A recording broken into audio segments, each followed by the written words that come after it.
Hello, Bob. Hello. We haven't met. Good to meet you. I've been watching your replays over the time I've been. Okay. So I very, very impressed. It's great to meet you. Okay, thank you. Good to meet you. I'm one of the how can you say it, fans of Global Star Party. But right. Yeah, so it's. Well, I'm a newcomer, so I'm just getting my feet wet. Oh, it's super good. I mean, what you bring to the party and your contribution is excellent. Very, very impressive. All right, thank you. Hello, Bob. Hello, David. How are you? Oh, I'm fine, thank you. It's good to be here after a bit of a break. Yeah. It's good to be back. Okay, I've got to do a few chores here, but I will be back. I just wanted to make sure I was logged in. You are Yeah. in, All good. and me too, so I shall be right back.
Hello, Karim. Hello, David. Hey, Cam.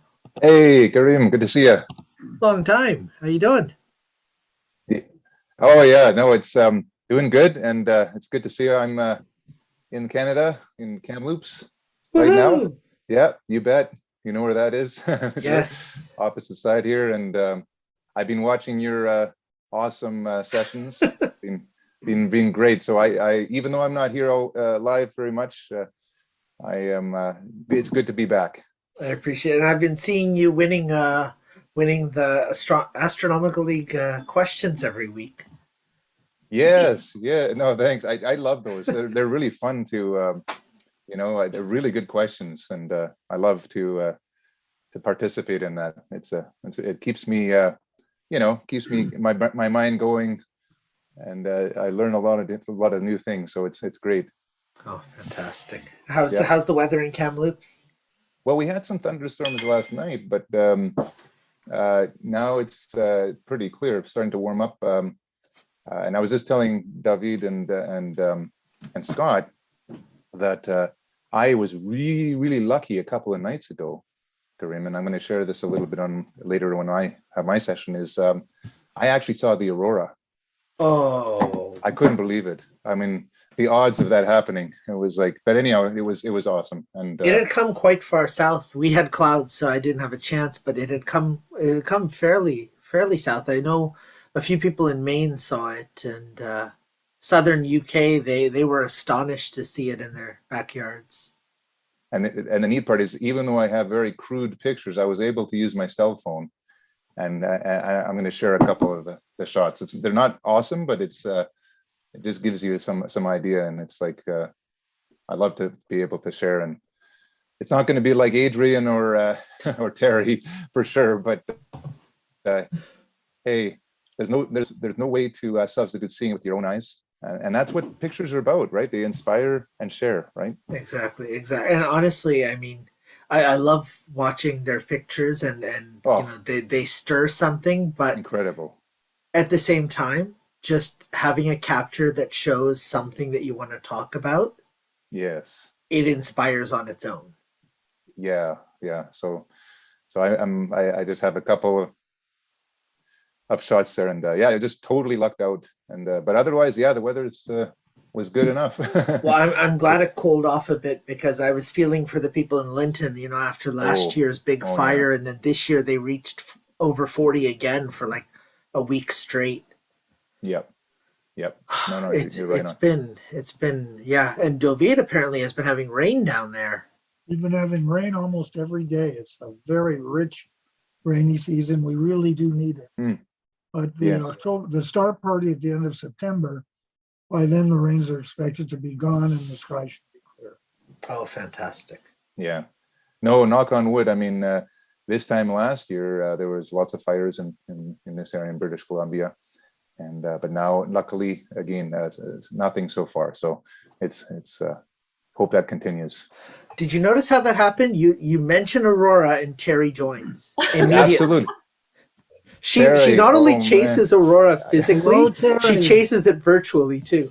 Yeah. It's magic, isn't it? It's incredible, Terry. I'm totally fluke. It's very, very humble. What I'm going to be sharing is nothing to what you've shown, but when you see it for yourself, it just makes you inspired. And when I see your pictures, it just makes you want to go out and go, chasing those aurora. It's a beautiful thing. Yeah, you never get enough, because it's always different. Yep. It doesn't matter how many times you see it, it's always different. Oh yeah. I mean, yeah, it's really like ethereal, right? It's very surreal. Yes. It's like, wow. It's like you really get a sense of we live in a dynamic world, but it's a good thing we have the Van Allen belts to protect us from the sun's radiation, Yes. Yeah. And so it's like a lot of science and all art and all that combined. It's really neat. Definitely. Karim, you've got that in your backyard, don't you? I wish. Oh. I wish. I have yet to see a vibrant aurora. I've seen a little bit of Steve, and I saw aurora out of a plane window once, just neat. shimmering in the distance when I went to Calgary, and that's yeah. it. I've told you, Terry, I just gotta jump into your suitcase and you drag me along, and We'll do that. Well, Karim, if it makes you feel any better, I was just telling Scott and David earlier that I'm over 50 now, and for the first time I actually been to like a Bortle 2 sky, and I saw the Milky Way like more than I've ever seen. oh wow. And it was just it was incredible. Yeah, I haven't got a chance to go to dark skies with my career and all that, but this was a nice treat.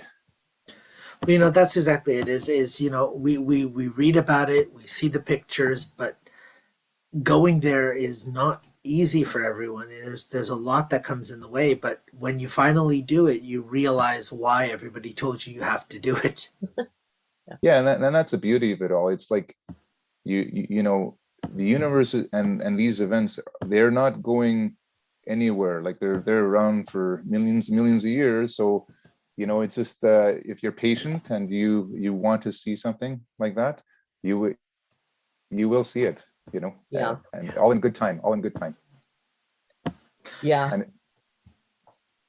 that's what's so nice about these global star parties is, everyone's sharing their different experiences and it's very inspirational. So, some some of us may not have the opportunity to go travel or go to a dark sky or whatever, but you can really see, and it's really nice to be able to share that experience. I have to ask, is Scott here right now? He was, but I don't see him in the room. Yeah, Oh, no. I'm listening. Oh, hey, Bob. No, I was Ah. asking about Scott because I have to say, and David might back me up on this, I'm a little bit disappointed that we have, oh, he is here. He is here. We have the 101st, and I saw no references to Dalmatians. Or beagles. Or Beagle. Love it. And 101, there you go. How are you, Bob? Well, I'm busy. I'm retired, but I can't imagine what it would be like if I were also working. So I don't know. I guess that's a good thing. Yeah. Yep. That's nice. Cameron and I think we found that if you forego sleep, you can get a lot more done. Right on. Yeah. I don't know if you saw what Scott just wrote. He just wrote, I refuse to retire because I don't want to work that hard. I've heard him say that a few times.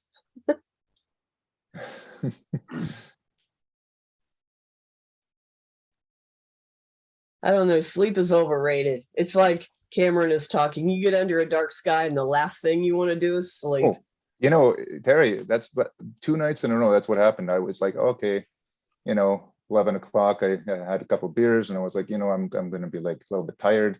I look outside and I was like, no, I'm not going to bed. And because it was cloudy earlier, and it was like, I just saw the Milky Way pop, and it was like, okay, and that was it. I was up until 3 o'clock, and then the next night I was like, oh, it was a little bit, the moon was a little bit brighter, and I was like, yeah, I'm gonna take a look. I see this band of cloud, and it's starting to shimmer. I see the aurora, and it's like, okay, that's it. I was there until 2 o'clock, and was like just watching the aurora, and it was that just flips the switch, and it's like, see, I think aurora was July the 8th, 1966. Covered the entire sky. It was just magnificent. oh, that's wonderful. That'd be awesome. It started at sunset, and then I was getting ready to do some observing, and I was watching the twilight glow sort of slowly shift from the northwest toward the north, and then it never disappeared. And then some rays started coming out. Yes. And that's the night I forgot all about comet hunting and everything else. At the end of the night, it was covering the entire sky. Fantastic. Just magnificent. Yeah. Yep. Yeah, it takes you to another place. Barry. Are you going to tell us about the league Alcon? I'm going to mention it a little bit. Yeah. We definitely missed you, David, and everybody else too. It was very nice. I miss not being there. But, well, we'll be in Baton Rouge in 2023, so come on down. Yeah, it was hot out there. I will say that. I went into Moab right before the conference, and when I got into Moab, it was 109. 109. Yeah. That takes a little while to get used to. I mean, and I don't know that you do get used to it, but coming from in the 80s and then going that hot that fast kind of took me wore me out for a couple of days. It just kind of drains your energy. Yeah. But New Mexico is gorgeous. I've only been once, but it's still it's ingrained in my mind. Yes. I need to go back there. Yes, it is beautiful. My wife actually made fun of me because I came back with a suitcase full of pottery. Yeah. And just carefully carrying it on the plane. The Fermi mission, yes.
We're starting now.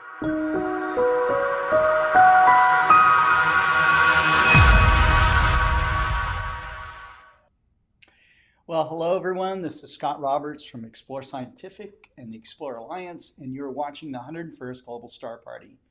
Our theme tonight is Unfolding Universe, and this is something that kept coming back to me again and again is a great theme, because we are living, as we often say, in the golden age of astronomy, and it is spectacular that we are making the discoveries that we are at the rate that we're making them, and now armed with telescopes like the James Webb Space Telescope and giant ground-based observatories being built. The adventure continues at breakneck pace. This also continues with the amateur astronomers as well, and there's no better time to get involved in astronomy than right now. Whether you just like to look up at the sky and see the Milky Way and aurora, meteors falling from the sky, or get more serious about it and start observing with a telescope, or even contributing to science. So it's all here for you, and you're going to hear from many of the people that are deeply involved in this from around the world. So we've been gone for a little while. We attended the Astronomical League's convention in Albuquerque. It was absolutely fantastic. And we did have a chance to interview some speakers. David Levy was able to come on for a little while with us, as well as some others. And it was also a thrill to meet Apollo 17's astronaut Harrison Schmitt, who was at the event.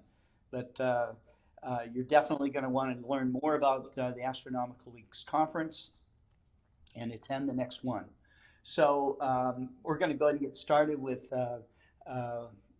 David Levy, one of my best friends. And David, I'm glad that you're here with us on the 101st Global Star Party.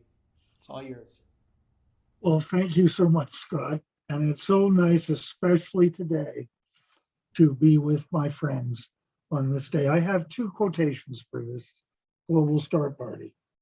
The first one is based on Scott's choice of a title for it, The Universe Unfolding. This comes from a poem by Max Ehrmann called Desiderata. Go placidly amidst the noise and haste, and remember what peace there may be in silence.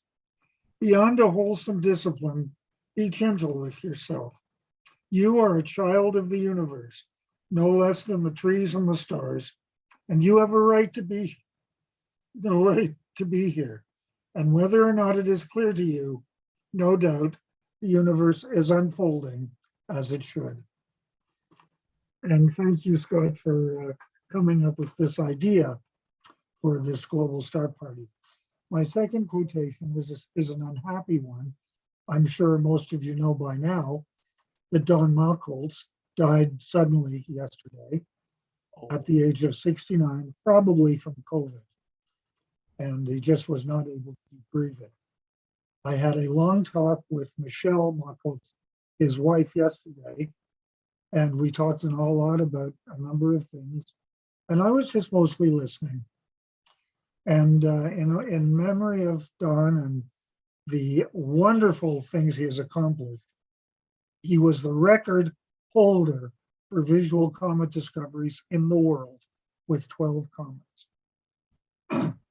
at the time of his passing. And so I'm going to quote in his memory my favorite comet poem. It's my favorite poem of anything. It's called I Am Like a Slip of Comet by Gerard Manley Hopkins. And I do that from memory because I just love it so much. I am like and thank you, Wendy, for recommending this to me. I am like a slip of comet, scarce worth discovery. In some corners seen bridging the slender difference of two stars, come out of space or suddenly engendered by heady elements, for no one knows.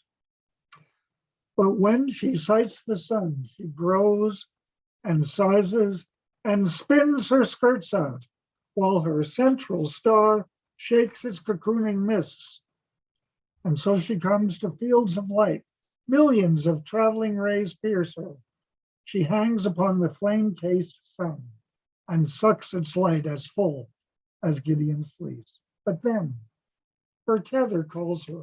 She falls off, and as she dwindles, sheds her smock of gold amidst the sistering planets until she goes out past single Saturn, last in solitude.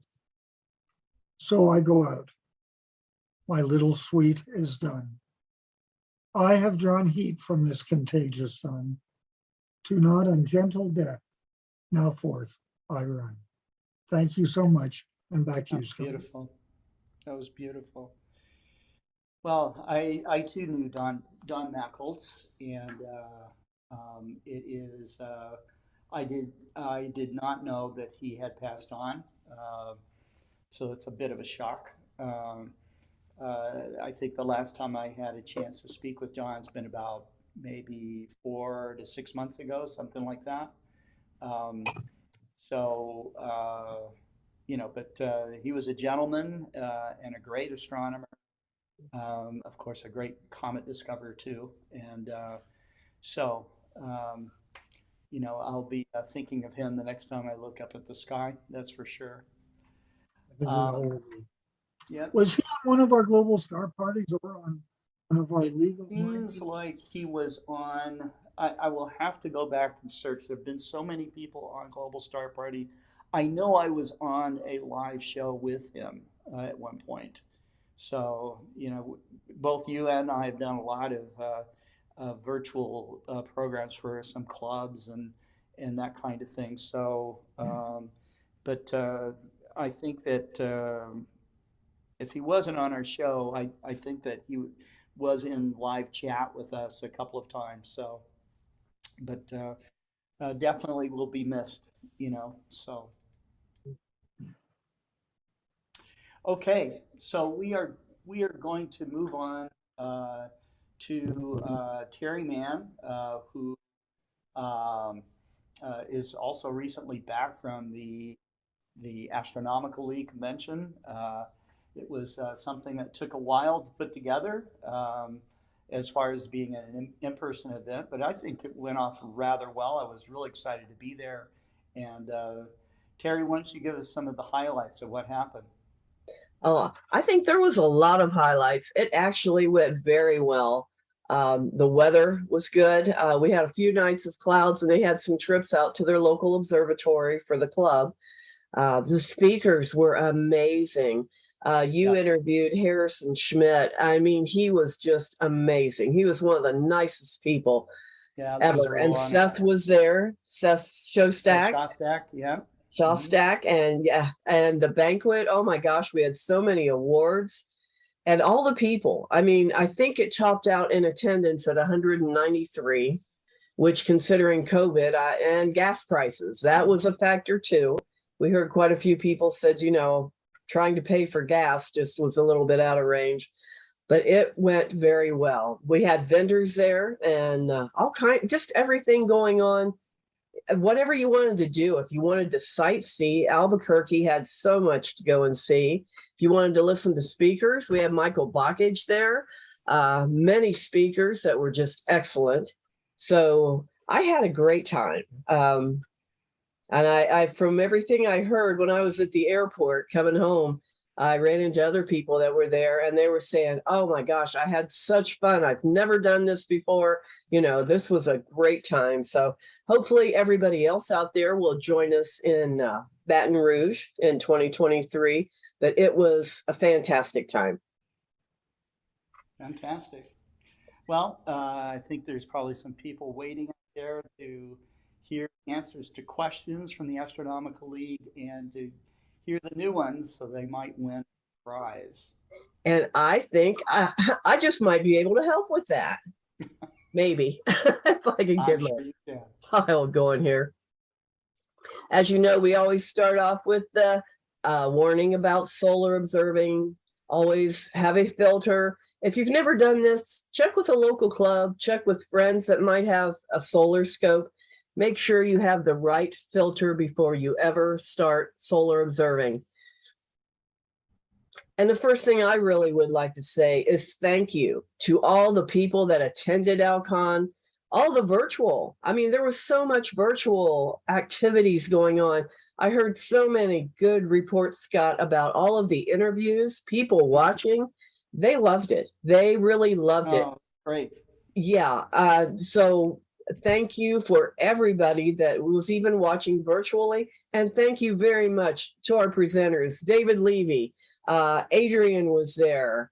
And I can't remember who else. Those two pop in the top of my mind. But thank you both for taking the time to be there. We really appreciated it. And I enjoyed watching. I had fun watching too. So Yes, please. Presenters, I enjoyed just being able to be a part of Alcon, even if it was virtual. So thank you all for having us. Well, we were glad to have you. Next year, think of us again. If you don't join us in person, that'll be something, we will do again. We're sure we're going to at least have a hybrid, and we might make some more changes and make it a little different next year. We learned a lot, I think, as we went along, and things that did work, things that didn't work, what we need to work on for next year. So thank you all again for everybody that attended virtual or in person and the presenters. It was greatly appreciated. Yeah, and I just want to add, Terry, to what Adrian said, it was well done. I watched the replay, and it was well put together, and all the components. And as a follower, and also as just somebody coming in to what you put together, I think it really worked well. So well done. Thank you. And that thanks goes to the Albuquerque Astronomical Society. They were our hosts. They did a fantastic job. You'd seen Jim Fordyce on AL Live, and his committee and him just did an amazing job. It just went fantastic. So let me get to the answers from clear back from July 19th. The question was, asteroid Vesta is going to be at opposition on what date and time in August? And that answer is August 22nd at 3 p.m. Eastern Daylight. The next question, what's so special about, I've got everything in the way here, M31V1? Well, it's a Cepheid variable. This is what helped Hubble show that Andromeda was beyond our galaxy. So it is a very special variable star.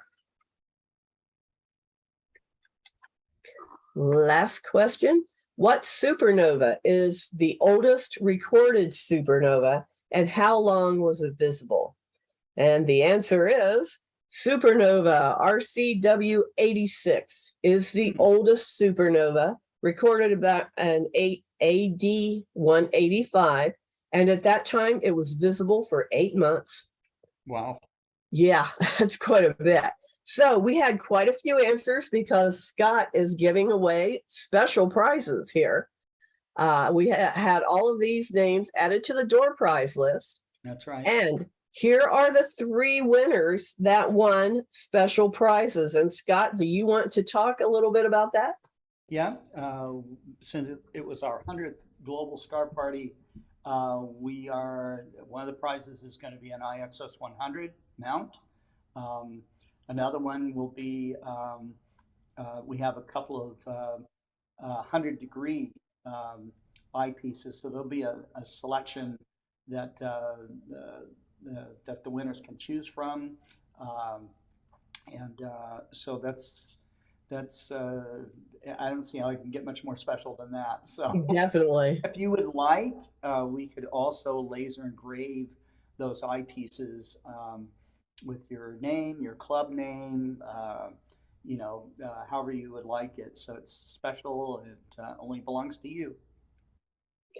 Thank you, Scott. And somebody from Explore Scientific, if you're Connell, Michael, or Mike, somebody from Explore Scientific will be reaching out to you.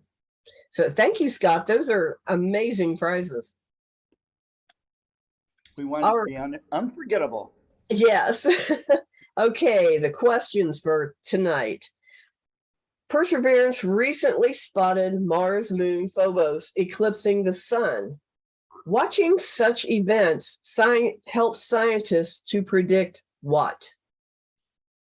So watching this helps scientists understand better how something works. What is that something? Okay, I love this shot. What is this? Now, what is What that? do you see here? To me, it's amazing. So what is this? This is a recent image, or fairly recent anyway. So what is this? An image of? I'll Last tell you what question. it's not. It's not a chorizo. A chorizo. Okay, If it's you've not been keeping up with jokes in the professional astronomy world, you'll understand what I'm talking about. What? Okay, last question. What is another name for VV689? And this is a picture of it. What is a nickname for this? All right, tomorrow night, we're all going to be back again tomorrow night for AL Live. We have Bob Anderson. Bob Anderson is a recently, like I think in January or February, retired engineer from Green Bank Radio Observatory. And he will be speaking about observing the nearest star, our sun. And I think, we're all going to kind of begin to gear up for solar, talks about solar. We have the annular eclipse coming up next year, and we have a total eclipse coming up in 2024. So get ready. You're going to be hearing some about the sun. Please join us tomorrow night at 7 p.m. Eastern Daylight Time for Astronomical League Live right here. And Scott, thank you very much. And Scott, thank you for all the broadcasting and all the time and everything you did at Alcon. It was so greatly appreciated. That's very kind. It was a thrill. It was an honor and a thrill. So thank you so much. Thank you. Okay. All right. So coming up next, I do want to give a recommendation to anybody out there that has not yet joined the Astronomical League. You can do so as a member at large if you don't already belong to an astronomy club that isn't already a league club. If you have a league club that's near you, you can find lots of them in the United States. Quick search on the Astronomical League's website, which is astroleague.org, will get you there. Otherwise, you can just join as a member at large from anywhere in the world. And again, you'll go to astroleague.org to do that. So highly recommended. Thanks, Scott. Yeah. Our next speaker is Professor Karim Jaffer. And Karim has done many global star parties with us so far. He is a powerhouse of educational outreach in astronomy, teaching students in class, teaching people on the street, and teaching people around the world through all of his virtual presentations. He is a fantastic partner to have with us in astronomical outreach, and I'm proud to call him my friend. Karim, thanks for coming on to Global Star Party. Thanks, Scott. I'm really happy to be here. It's been a good couple of weeks since we've been able to get together, and thanks for setting this up. And I'm glad we didn't wait another week because, sharing the unfolding universe is just such a fantastic topic. And I wanted to mention, look, I have the Astronomical League symbol there on mine. It's one of the things that I definitely am proud of belonging to. I have yet to submit anything for any of the certificates for the Astronomical League. I do have to get around to doing that at some point, but I do try to share the word for Astronomical League, for the Royal Astronomical Society of Canada, and for Explore Alliance wherever I go. I'm also really happy to be part of a couple of clubs right now, and next Friday, I'm giving a talk for the University of Lowbrows on the two-eyed seeing, similar to what I did at Stellafane this past, a week and a half ago now. but it's going to be a little bit deeper and with a few more tales from different areas all across the globe. And I'm going to share a little bit of that in terms of sharing the universe. I unfortunately didn't get to attend Alcon live, but thankfully Adrian shared one of the photos that I sent him, which was when I popped down to the Adirondack Astronomical Retreat. And I got to go and visit with David because he made it up to this neck of the woods. I wasn't going to let it go past without getting a chance to say hi. And there at the observatory, you can see Patrice and Lori closing up the shelter for the observatory because you can see those clouds approaching. And I think it was 2 minutes after that it just started to absolutely pour. But I managed to get to the car in time to head out to Stellafane. Now, Stellafane was a fantastic experience this year. We rushed to get there on the Friday because my daughter was taking part in the teen program, which was focused on James Webb Space Telescope. And on Friday night, I gave one of the informal talks on the use of two-eyed seeing in outreach. And one of the examples I gave was when I come onto the Global Star Parties and I talk a little bit more about some of the stories of the First Nations, of ancient astronomy from across the world, and connect it to what's happening in the night sky. So I'm going to share a little bit of that later on tonight. We did an entire segment on Stellafane. Lou Mayo and myself both did almost 40 minutes during one of our Space Oddities shows, walking people through the experience of Stellafane. So if you're interested, it was the August 1st show, and you can go to our YouTube channel, Space Oddities Live, and you can watch that walkthrough of the Stellafane experience. But there's a few bits that I wanted to highlight here tonight. And the first is the fact that we actually did have beautiful nights on both the Friday night and the Saturday night at the end of July. Now, those were new moon nights, which meant that we had a wonderful view of the entire night sky, even when clouds came and fought with us for a bit. My daughter, Tara, actually started experimenting with my wife's iPhone, and this is one of the pictures that she took. And it's a lovely picture that captures the Milky Way arm in the southern sky. But one of the things that fascinated me is that she decided to play around with the settings, and she took one of the exact same area out of focus. And you'll notice out of focus just how much the teapot of Sagittarius pops. Oh, yeah. Right? Because when you go out of focus, yeah, exactly. The colors of the stars come out, the stars that form the constellations that we're used to are the ones that become magnified because those are the brighter ones in the night sky. And then the nebulosity, you can actually see just a little bit of lagoon there if you look really carefully through that area of the Milky Way. And when we zoomed in on some of her pictures, the lagoon and even the trifid were visible in there.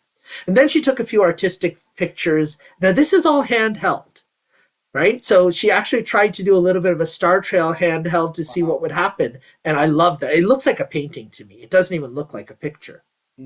Now, what I ended up doing is I ended up taking a series of exposures south and then switching the camera to the northwest or northeast and tried to capture a little bit of the arm of the Milky Way on both sides. So I wanted to share that with our Global Star Party audience. So here we go.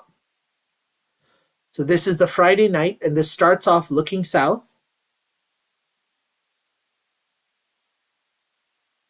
And now most of those were satellites and airplanes, but there was one meteor in there, but that was it. And then towards the northeast, I just absolutely adored this because Cassiopeia is bright, but look at Andromeda there right in the middle of the field with the clouds coming in and out.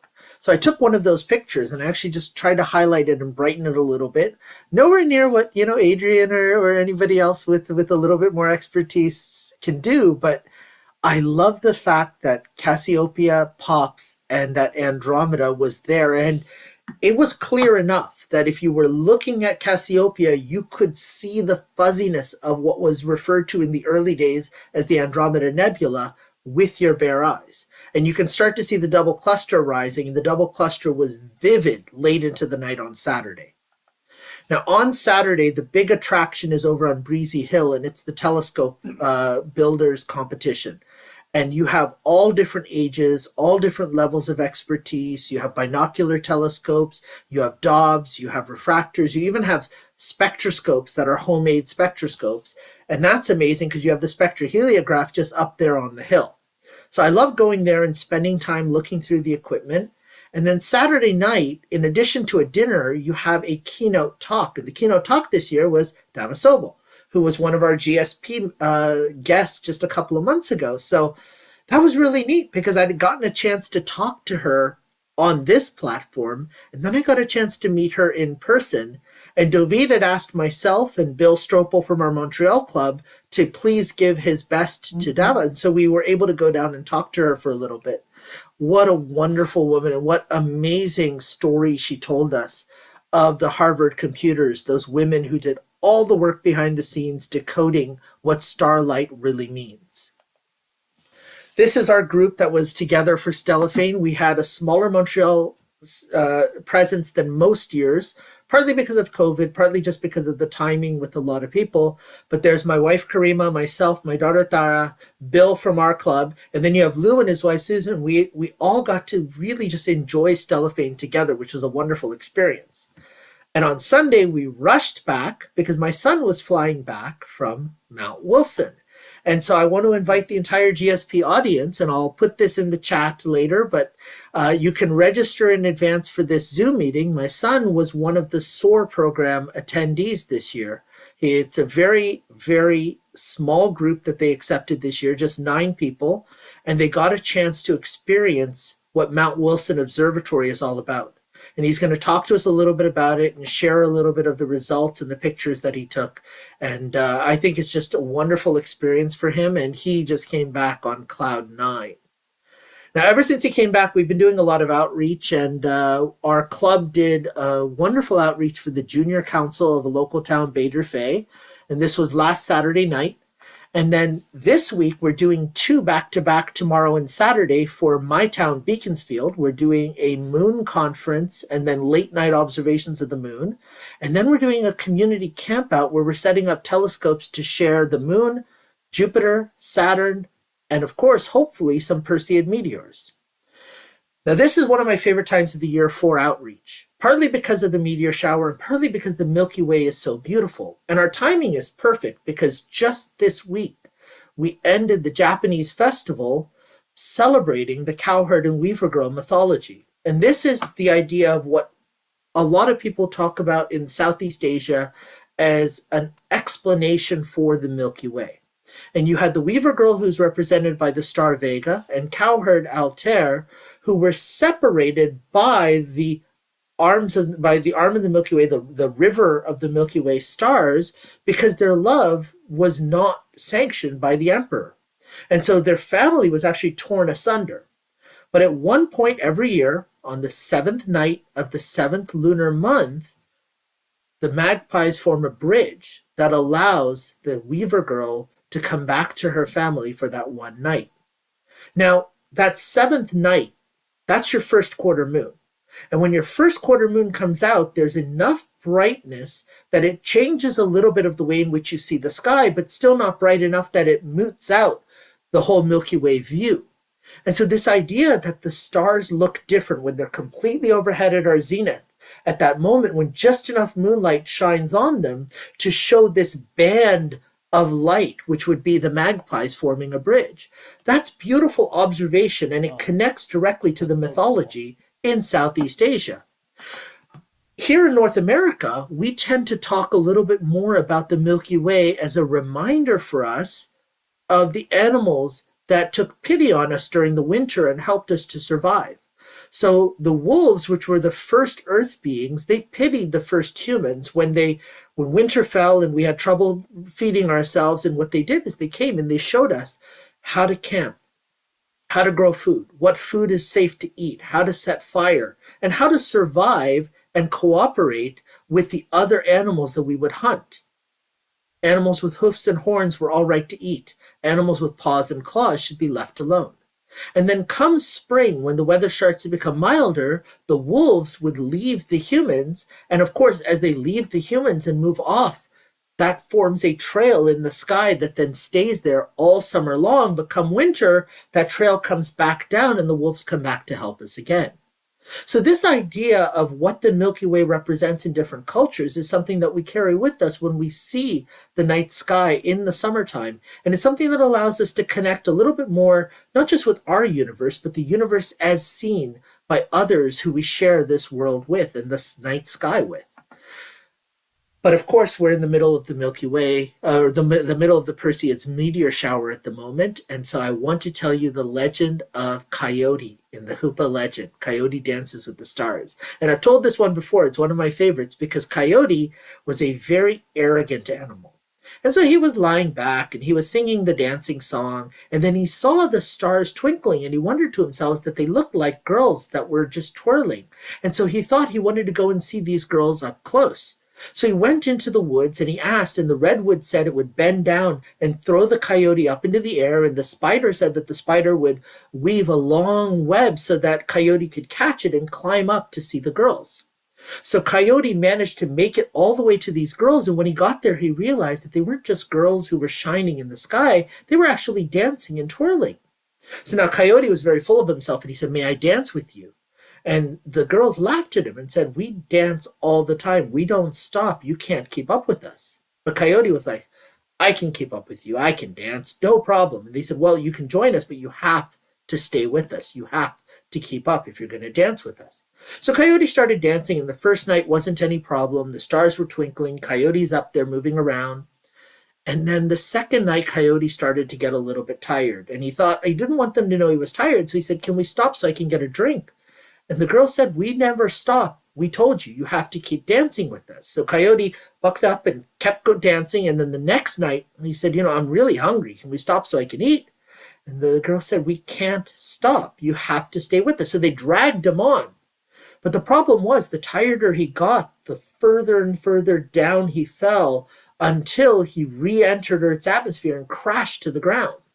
And in fact, the Ojibwe actually have a name for the wolverine as one who came from a shooting star, because the first wolverine the Ojibwe tribe ever came across had come out of a lake that was formed inside of a crater.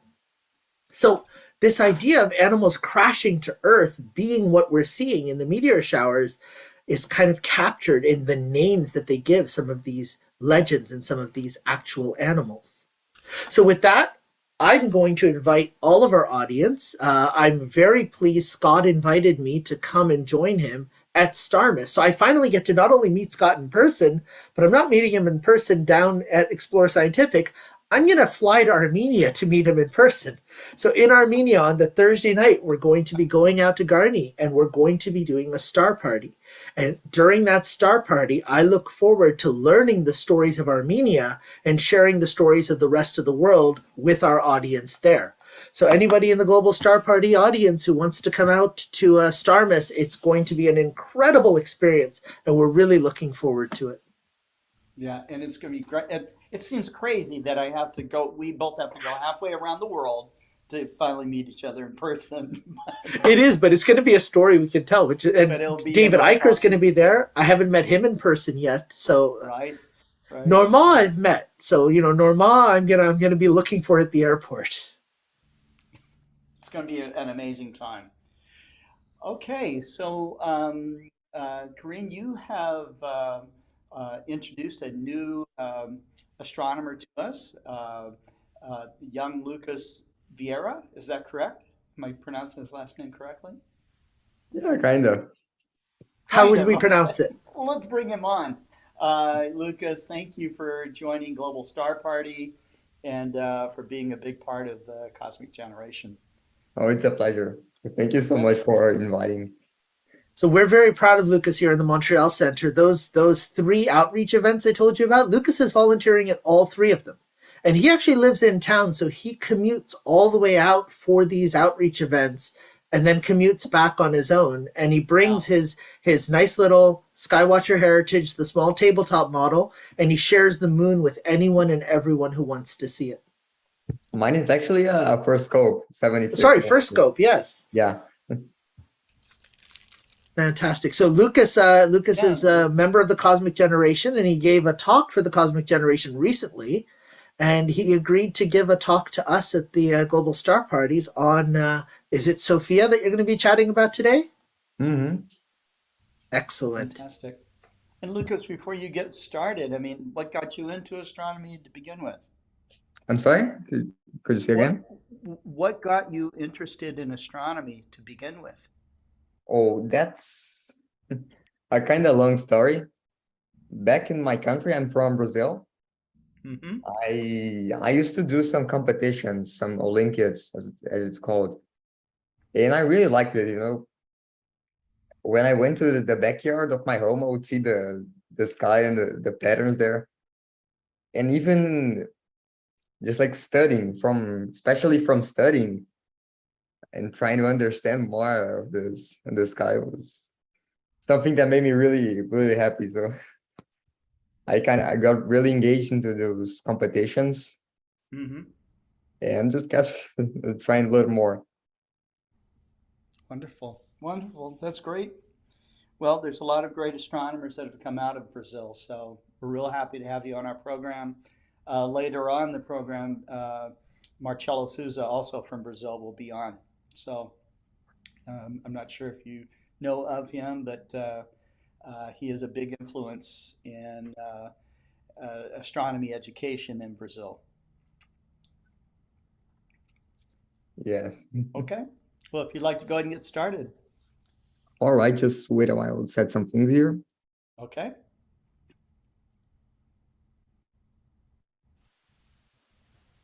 It's been nice to be able to bring in a lot of these youth, Nicolina when she joins us, and Deepti, and Yeah. Libby and the Stars. We have a really good Yeah, group to of name a youth few. out There's there. been more. There's been more. Yeah, Nathan, Tara, Sibella, Yeah, Pranvera Naveen. Hassini brought in a very young astronomer. I think he was like 5 years old or Wow. 6 years old at one point. Brilliant kid, you know. And it really is. I mean, David actually was one of the inspirations for getting the Cosmic Generation together, and he set up and started most of their first few workshops and events. And this is really, you know, one of the prides of what we've been able to do with this collaboration between RASC and Astronomical League and Explore Alliance is to support the Cosmic Generation and these youth to come together. At the moment, they actually were at Alcon, right? Did you get a chance to see Bella down there? She was with Dina from the Denver Astronomical Society.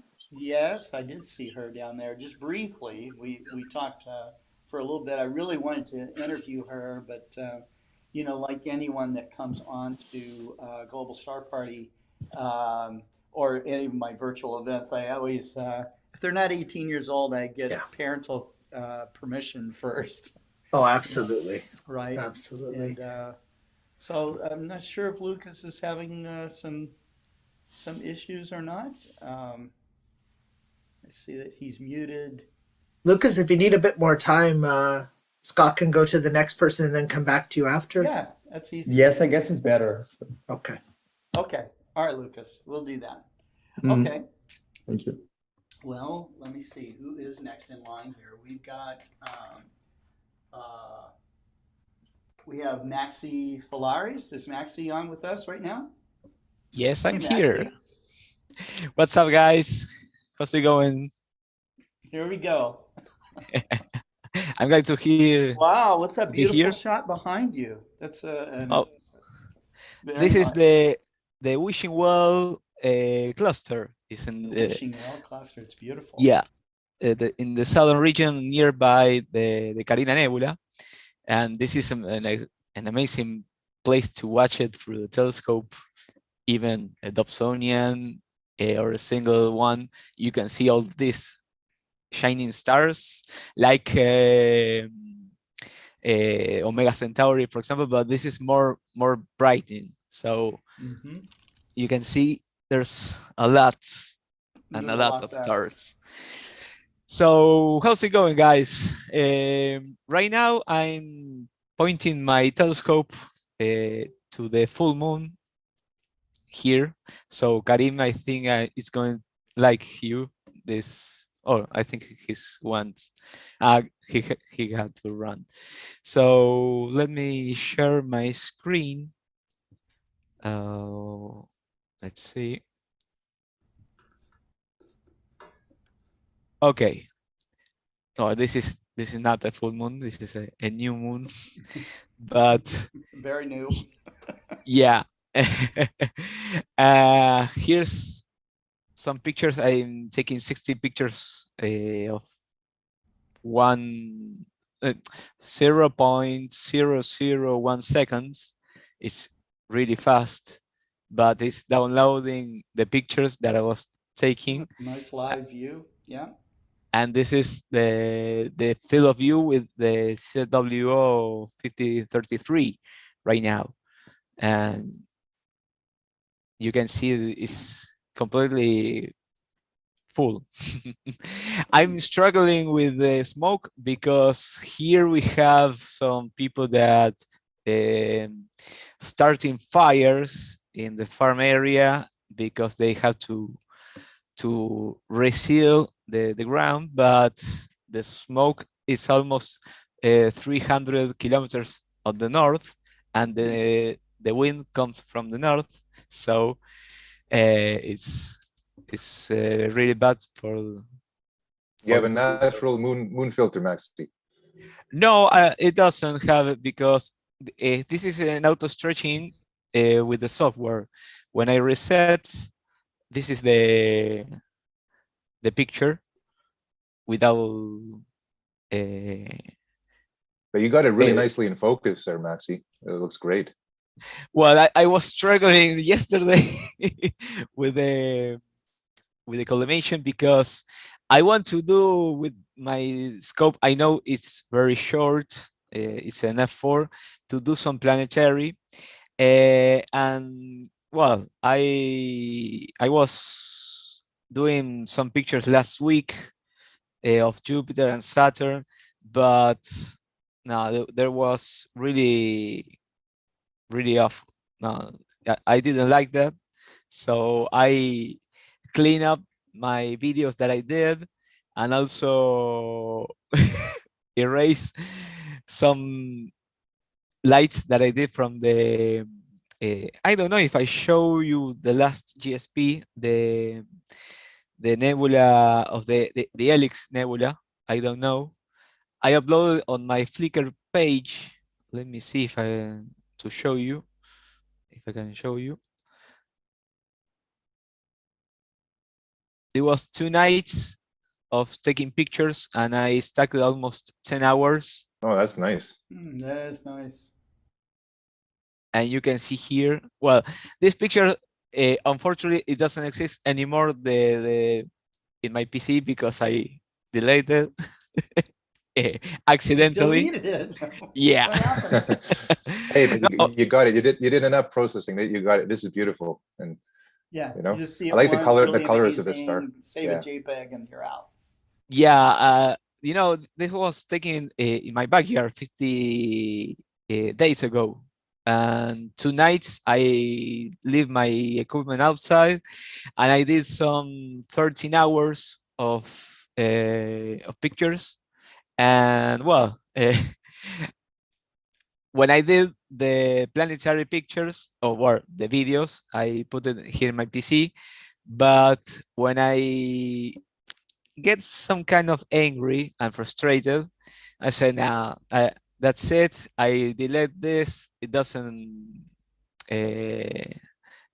work." So I delete everything, and in that files there was all this data. So now, well, luckily I could upload this in my Flickr account. So, well, this is the last thing it goes. But you know, I remember the James WO, the James Webb Telescope, sorry, picture of the Southern Ring Nebula, and I remember see those tiny galaxies very far away, but here in this star you can see almost in the spike a tiny galaxy, you know, is really good to compare that. Of course, it doesn't have the same field of view, it doesn't have the same details, but it reminds me that. And also you can see there's a lot of galaxies in the background, and wow. Well, that's what, Maxi, that's one of the awesome thing about what they're doing with James Webb, what they're publishing those. It's showing familiar objects, and you have a frame of reference, right? And then you can go deep, and you can still see these objects in your backyard, and then you have it means something, right? You have a sense of scale, and you have a deeper appreciation, and then you can literally connect the dots. And then, you know, as it kind of drives you to, you know, you can go deeper and deeper, and, you know, play around with different filters and stuff, etc. But the point is that you can even take binoculars and see this and say, hey, I can see this, right? Exactly. Yeah. And then the James Webb took this same picture, but of course it's a lot more detail, but now you know where all that detail is. It's fantastic. I love it. I think everyone's blown their minds with the James Webb pictures. And well, and also what I did that planetary night, I started with, of course, with the moon. I was taking pictures like I did right now with the camera. This is at the same expo and the same time. This is a single picture. And when I get stuck in PIPP and then go to AutoStacker and some planetary software to work with the wavelets, I got this, you know.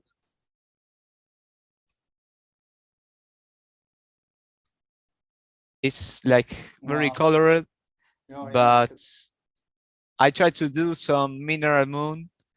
I think I go really far away from that, but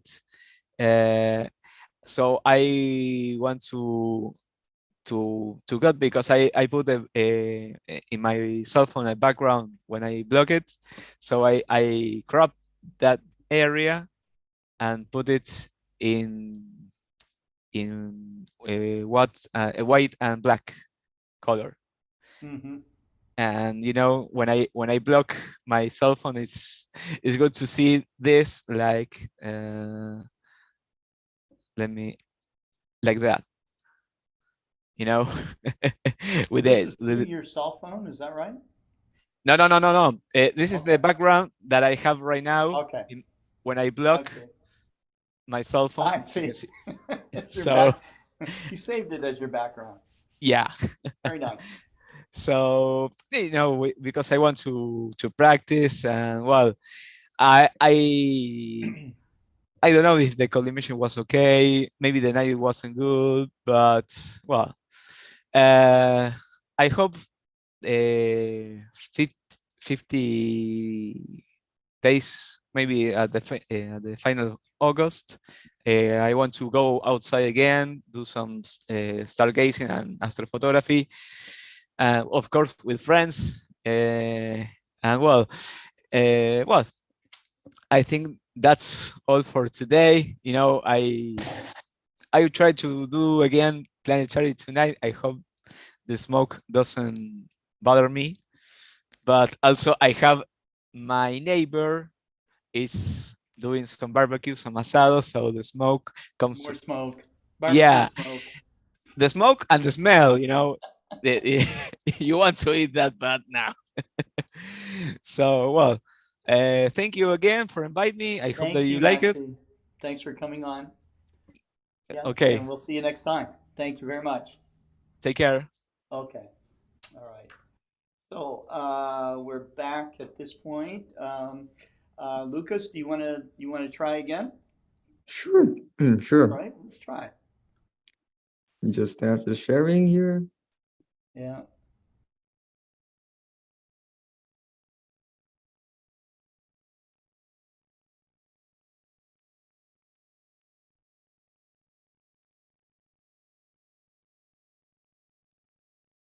There you go. All right, can you see it? Excellent. Good. You see it? The pointer, the pointer as well. Yeah, we can see the mouse. Yes. All right, And the little red dot pointer. Sure. good. So today I'd like to introduce you to this marvelous creation, which the Stratospheric Observatory for for infrared astronomy is. It is what we call, Sophia, it's what we call an airborne observatory. And its main objective is to explore the universe mainly at infrared frequencies. This range of the spectra is really important because there are many properties like many objects that emit light at infrared. Their light is blocked by the interstellar medium. So many objects that, for example, many objects that emit light in the visible or the UV, much of this light can be blocked by the interstellar medium. But when you use the infrared, detect the infrared, some of those objects are not so opaque, so the light can pass. And there's also the characteristics of the circumstances on which infrared light is emitted. So for example, by looking at this range of spectra, you can see many objects which are faint which do not emit much light at visible or UV spectra, but may have its peak emission at infrared. You can see accretion disks of black holes, star formation zones, and many other things. So it's a really important zone of study for understanding our universe. And just one example you can see in this image, which is a collaboration between Sophia and Hubble, where these lines right here, they make it look like kind of a fluid. Can you see it? Yeah. These lines are the magnetic field of the Whirlpool galaxy. And they were obtained by Sophia and combined with the colored image from Hubble. So this is an example of how Sophia can collaborate with other programs. Well, it is not the first airborne observatory, and many, especially at the half of the 20th century, was when these ideas came from, and was mostly because due to the development of new sensors. So these sensors, they were really powerful and there were some wavelengths that could reveal many important data. They were mostly blocked by our atmosphere. So as you can see in this graph, the permeability which shows the permeability of the atmosphere, it is really low when you got a half kilometer above the sea level, or even 3.5 kilometers. There are many frequencies that are almost completely blocked. But when you go up or much higher, for example, 30 kilometers here, you see the permittivity is much higher. So All right. when observe these wavelengths, you gotta go much higher than some mountains. And for solving this problem, some proposals were made. Like, for example, the moon, some proposals were made for putting telescopes on the moon. Another is that in space, building space observatories could be a viable solution.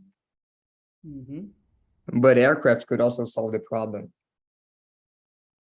And imagining, especially the technology that was available at the time, you're talking about 1948, the post-war,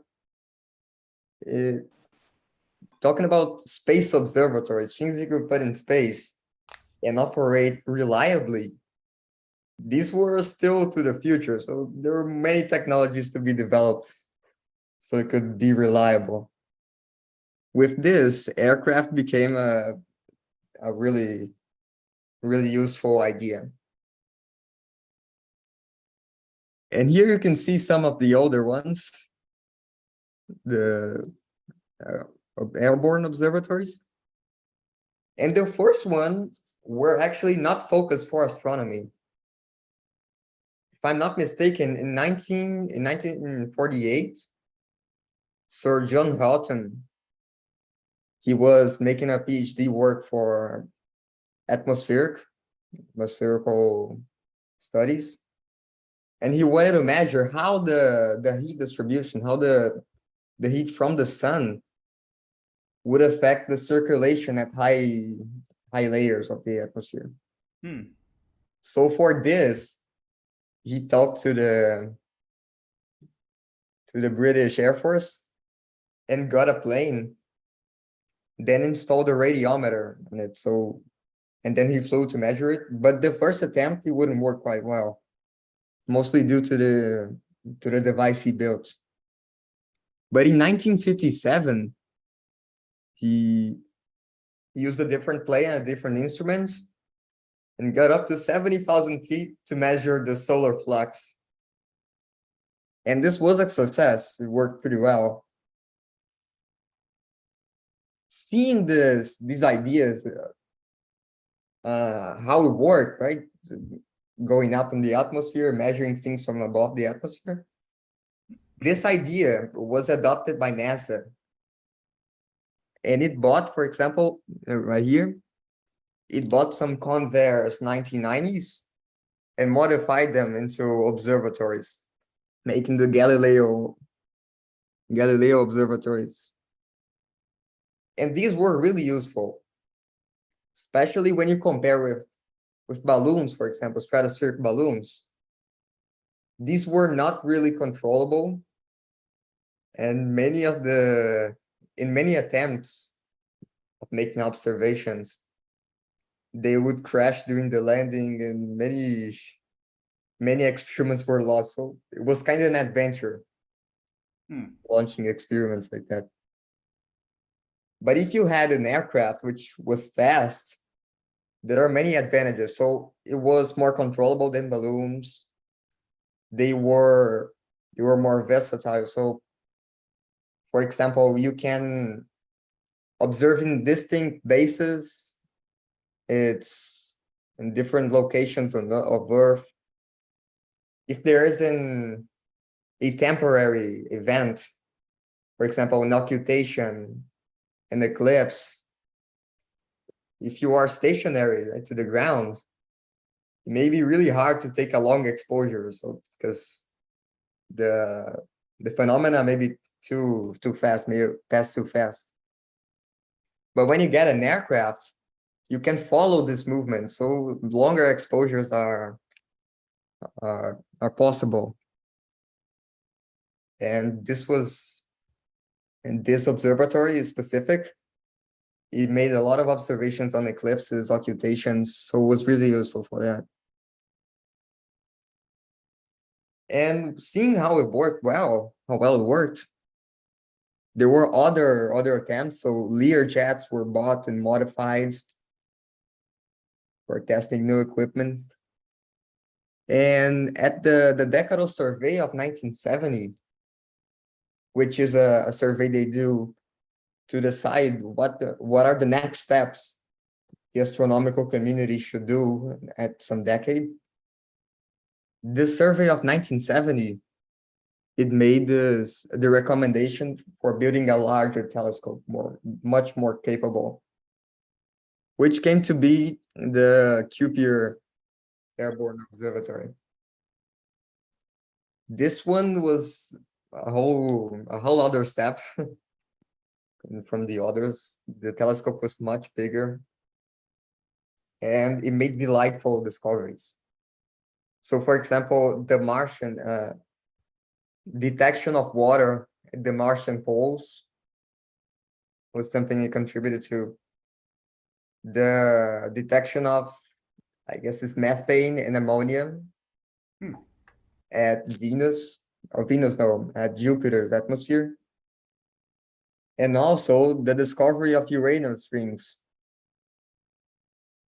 So it made really good contributions for science. And after nearly 20 years of operation, it was getting kind of outdated, and there were already new projects being made for a more powerful one. And this, especially with the recommendation of 1990s decadal survey, the project Sophia was able to be executed and began the construction, I guess, in 1995. So here you can see some pictures of it. The practice section here, this has a really interesting story, this piece. It was for building Sophia, they bought 2 Boeing 747s, one which was the actual Sophia, and another that was more scrapped. So they cut a section of this plane so they could practice the assembly of the telescopes, so they make sure they would do it right. Sophia. So this is the practice section here. Below is the primary mirror being polished in the polishing process. The assembly of the telescope here. And also some pictures from the inside, the operations team.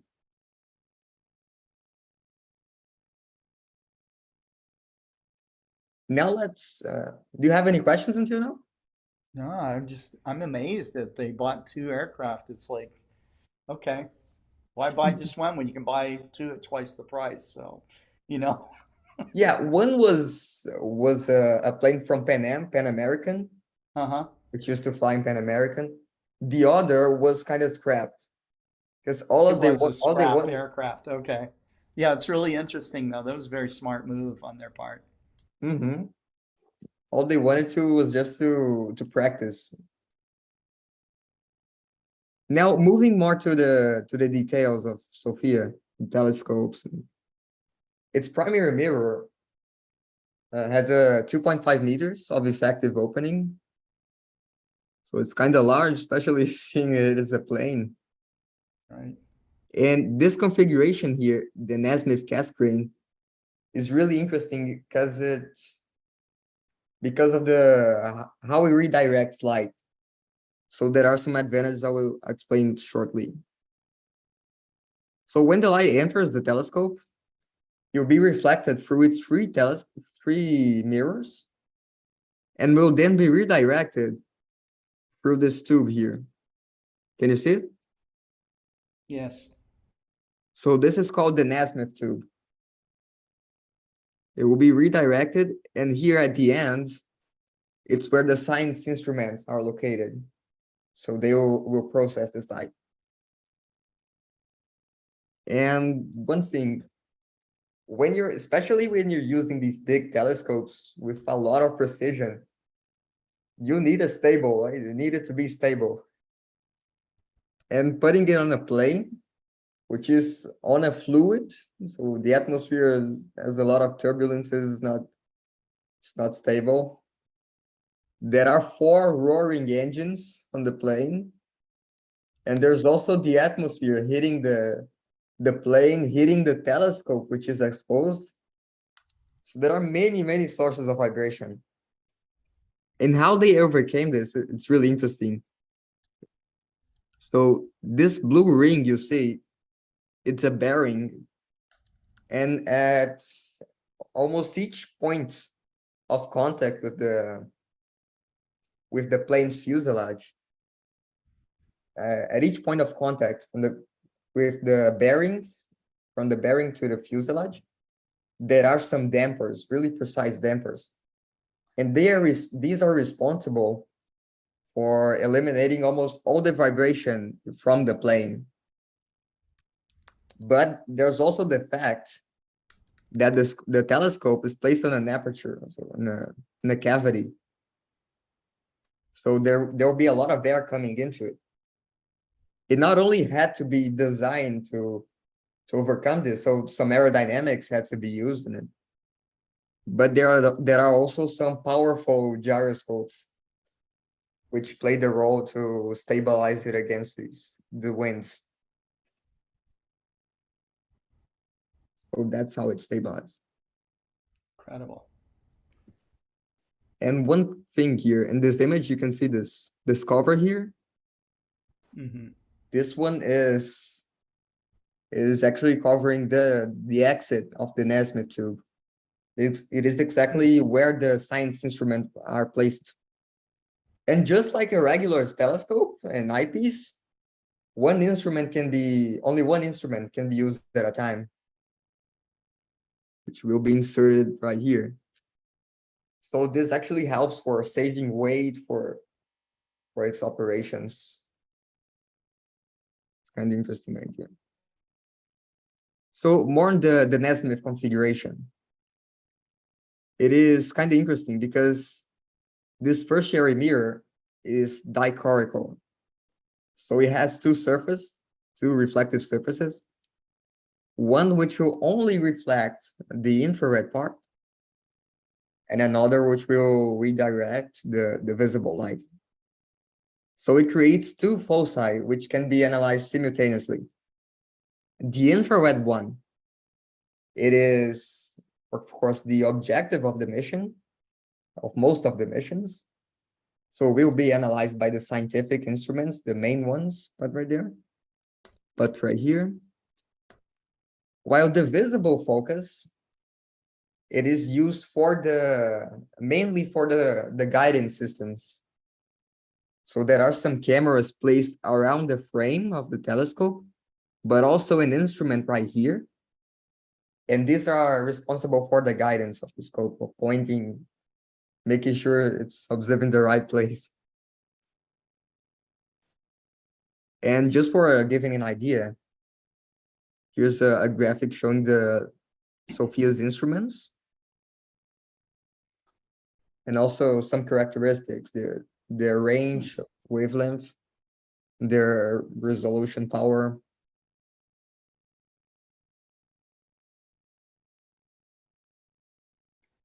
And now, with these high technological features, these precise instruments, many contributions have been made, many significant ones, two of which I would like to mention here. The first one is the detection of this molecule. This one, helium hydride, it's predicted to be the first molecule to be formed in our universe. Right after the Big Bang, when temperatures were too high for molecules to be formed. When the temperatures cooled a bit more to around 4,000 Kelvin, this molecule was able to be formed. And people made it in laboratories who were studying it since 1925. But now, in 2019, it was actually detected in nature, aiming towards this planetary nebula here. So this was really important for these studies of cosmology, the predictions, definitely unfolding our universe. And there's another one, which may even have more recent impacts, which is the detection of water at the sunlit surface of the moon. It was previously known that there was water at the moon, but mostly concentrated at the poles. But Sophia, using a spectrometer, he managed to detect water at the surface of the moon, which is directly lit by the sun. It was first thought that water was too volatile to be there, and it is, in fact. So any water that was formed would probably escape the moon. But analyzing the data collected by Sophia, people managed to see another way of how water could reach this. And it is related to the impacts that happen at the moon, high energetical impacts of asteroids, bodies. And it is now thought that these impacts, when they hit the moon, their high temperatures will create some sort of glass surface, and this glass is thought to put the water, to block the water and not let it escape. So it was really important. This discovery will also be explored by the soon Artemis program, which is planned to be launched soon, and contribute a lot to our understanding of how water can reach some bodies, how can it be formed there. So that's it. I hope for that. Interesting. Thank you. I hope that for this extended mission Sophia is going now, it continues producing this marvelous science, definitely unfolding our universe. Absolutely. Well, thank you so much, Lukas. That's great. We hope to have you back on Global Star Party and with another program. That would be wonderful. Have you given this presentation to the people at the Cosmic Generation already? Not exactly the same slides, but a different form for the Cosmic Generation. Wonderful. Well, I would say it was a first-rate presentation. Very informative. I learned some stuff about Sophia. That's great. You know. Oh, thank you. And yeah, what it is an amazing observatory. I did put a link into chat where people can learn more about Sophia's science, and yeah, there'll be a lot of work to do on Sophia's data for years and years to come. So. Sure. Thanks a lot, and yeah, have a great night. You're welcome to stay backstage with us if you'd like. If you got homework to do or something, then we'll let you go. But thanks again, Lukas. It's awesome. Thank you so much, Scott, for inviting. A pleasure. Take care. Okay, so next up is Dan Higgins from Astroworld TV. Dan, how are you, man? Where is Dan? There he is. I'm going to add a spotlight. I think he's taking a break. And that's okay. We will, let's see, we can move ahead a little bit here and go to Bob Fugate. Bob, are you available? Yes, I am. All right. Okay, well, thank Trying you to for be coming quick on my feet. Thanks for coming on to Global Star Party. It's great to have you back. Well, it's great to be back. And unfortunately, even though I live in Albuquerque, I was not able to attend the Alcon. I registered early and all that, but unfortunately, my wife is still recovering from a hip operation, and I had to stay home and take care of her. But I did watch a lot of the virtual stuff, and I really, really appreciate all the efforts you did, Scott, to put that on. Thank you. Thank you. It was a pleasure. You know, actually a very much of a thrill and an honor for me. So we had some great speakers, but we missed you. So yeah, I did do one talk in a virtual manner, but I know that it wasn't publicly available, unfortunately. Any rate, let me see if I can share my screen. Hopefully the right one. And yep. Perfect. So this is a little bit of a mixture, and I had made some slides back on the Sharing Horizons Global Star Party and never got to present those because, you know, of a conflict that I had. But So I've mixed those in a little bit. So this is a really great topic, and I'll start like this. This is my lame animation. I'm really not into doing much animation in slides, but this is a panorama of the Milky Way, which is certainly part of our universe, you know, the kind of the near field of the universe, so to speak. And this image I made in a really dark area of New Mexico, in Chaco Canyon. But if we start looking beyond that, now this is a graphic generated by Sky Safari, the computer planetarium program. Yeah, it's a great program. So it's not an image, a real image. But what I found really interesting is if I now display, and this field of view here, this is the Coma cluster region of galaxies, and it's about 25 by 15 degrees. So it's about the field of view of an 85 millimeter lens. If I now add galaxies that are in Sky Safari, I see them come on the screen, and they're everywhere. So it's just continues to amaze me how dense our universe really is. And now I'd like to move to a real image. This was made near Magdalena with John Briggs and his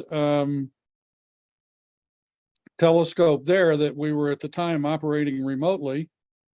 And it turns out in PixInsight, there is a great utility that allows you to annotate objects in your image.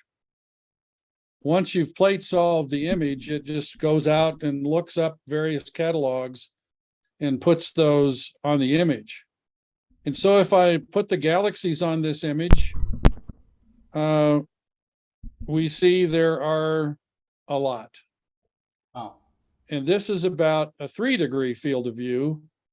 So we can't really read this, but if we zoom in, we can start to see that even in this image, which was about 30 minutes of integration with an 8-inch telescope, there are in every one of these circles, which are put on analytically on the image, no way to check whether there's actually anything there or not.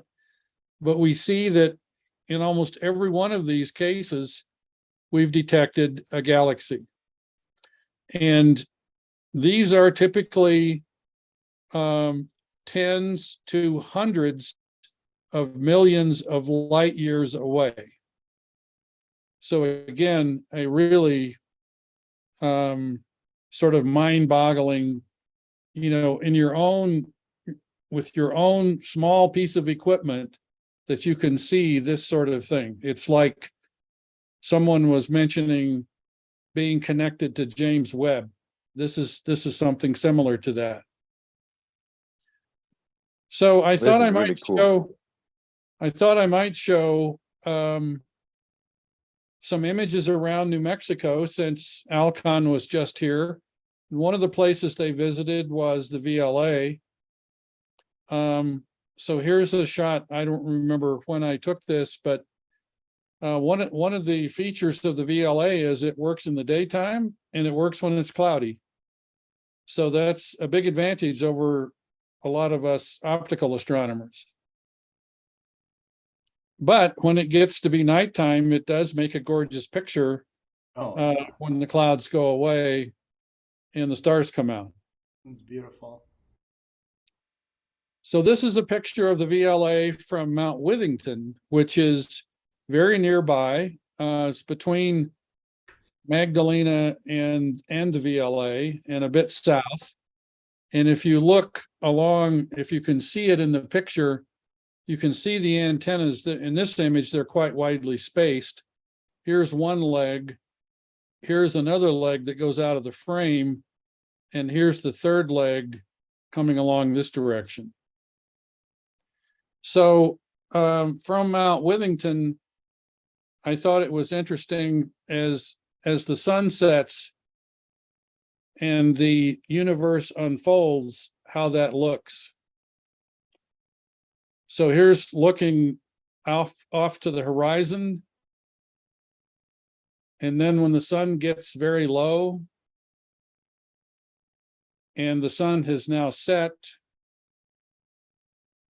but we always need to remember to look behind us when we're shooting pictures. And so I turned around and I saw one of the most magnificent examples of the belt of Venus I think I've ever seen. Wow, so pretty.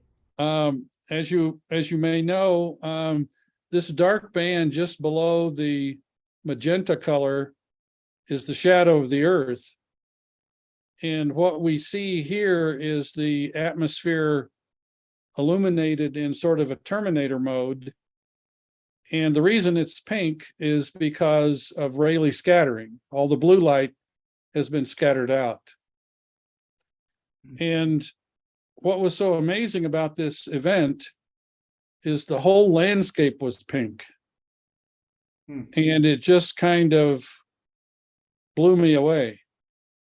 I don't know if it shows, I'm almost certain it doesn't on the simulcast, but right here where my cursor is the Magdalena Ridge Observatory operated by New Mexico State University. And in the original image on my screen, you can see the white dome there of the 2.4 meter telescope. Impressive. And then a little bit later, when we're starting to see more twilight, it's one of those kinds of places that just kind of gets your blood going. And someone was mentioning before the program that, it's not the kind of place you want to go to sleep. It's just filled with excitement.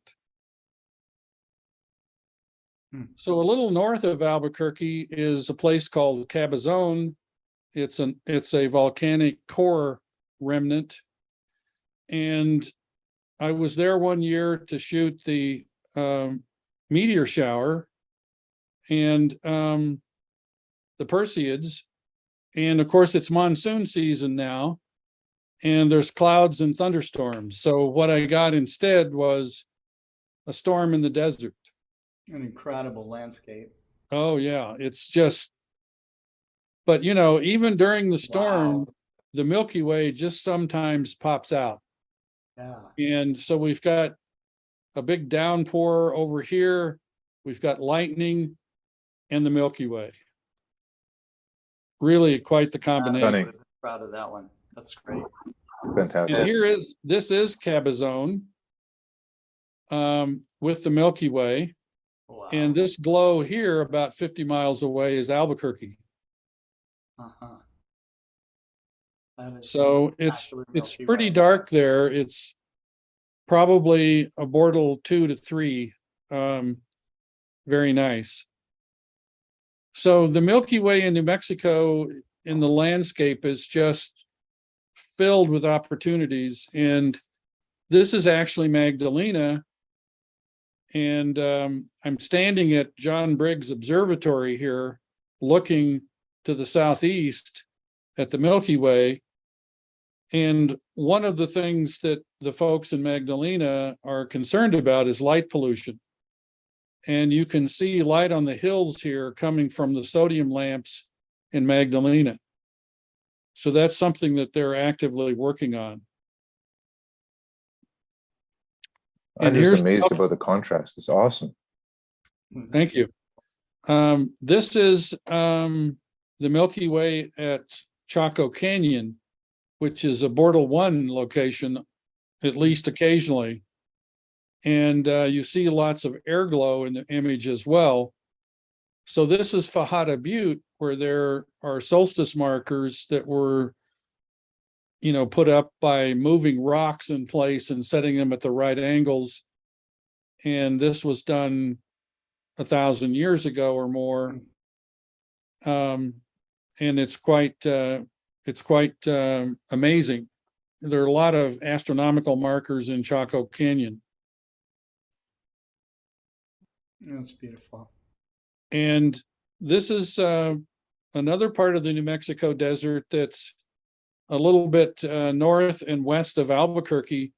And I went out here to shoot Neowise when it was around, and it's just a very fitting environment. I even have, I didn't include it here. I bought a picture of a dinosaur that I pasted in here, running and screaming. And so I thought that was appropriate. I call it Cretaceous extinction. Yes. But even though I'm not sure about the copyright, I bought the image, but I didn't want to get in trouble, so I'm not showing it. So here is a focus stack. Here's a cholla cactus that's inches from my camera. And I stacked a bunch of images at different focal distances of the setting of the lens in order to get everything from the cholla to the moon in focus. This is just up behind my house here in the Northeast Heights. And this is the beginning of a wilderness area, actually just east of Albuquerque. So, with a 5-minute walk, you can be hiking in the wilderness. And here's a lunar eclipse of 2019 in January. Wow. That I shot in Magdalena, again at John Briggs Observatory. And there were very thin high cirrus clouds, subvisual. And it was a bonus, actually, because it fattened up the stars and saturated their color. Yeah. Which normally, the stars would be much smaller and they wouldn't have much color. But seeing the eclipsed moon hanging there in the cosmos is just really, really awe-inspiring. And of course, this is the winter Milky Way, arm of the winter Milky Way here. Sure. And here's the eclipsed moon at Cabazon. Wow. Next to the Beehive cluster. And I really missed an opportunity here because when the moon was fully eclipsed, the coyotes started howling really big time. And I should have, turned on my phone and made a recording that I could play when I show this image. Mm-hmm. But they were, disappointed that the full moon was gone. And here's our most recent lunar eclipse. This one I took during wildfires down at Daddle, New Mexico. At this point, the moon was well above the smoke. And I think I've shown pictures of that situation before. And here is a whole bunch of coyotes raining down, based on Karim's story and fable. Right. So this is what you get when you point away from the source of the meteor shower, the radiant. If you look 180 degrees away near the horizon, they're all moving parallel to one another and put on quite a show. This was taken just on the eastern side of the mountains from Albuquerque, where it's at least 1.5, the sky is 1.5 magnitudes darker. So in terms of deep space things, here is an H alpha panorama of the Horsehead Nebula and the Orion Nebula and the Orion cloud complex, basically. And I mean, if anything speaks unfolding, this is it to me. And it's creation personified. Just an amazing collection of nebulosity, The fabric of the universe. the fabric of the universe. Yeah. And here is Antares and Rho Ophiuchi and the globular clusters M4, and someone remind me which one this is. But it's, it is clearly 27, I think. 27. That sounds right. Yep. It is clearly one of the most beautiful parts of the sky. These really opaque, dark dust lanes are just incredible. Absolutely gorgeous. And here's the Heart Nebula. Kind of a close-up of the heart and all of the carving of the nebulosity by these bright young stars, solar winds. The galactic center. This was taken in the Gila at my friend's cabin, which is truly the darkest place I've been in New Mexico. And here is the Cygnus loop kind of on its side, so it'll fit the slide better, in narrow band and sort of a modified SHO. Bob, I've never seen the Cygnus loop like that. That's beautiful. Thank you. The orange here, this is modified SHO in the sense that I've sort of converted the color to gold for the hydrogen, and oxygen is still blue here. And zodiacal light in the Gila, and it's kind of the reason I put this in. It kind of reminds me of it's a fold of the universe. Here's the winter Milky Way, and here's the plane of our solar system. Right. And here it is again. This is at Bosque del Apache National Wildlife Refuge, which is just south of Socorro. And I was on a photo workshop that allowed us to go into the refuge at night. And I don't know if you've noticed it yet, but the subject of the picture are these two cranes that are standing in the water sleeping.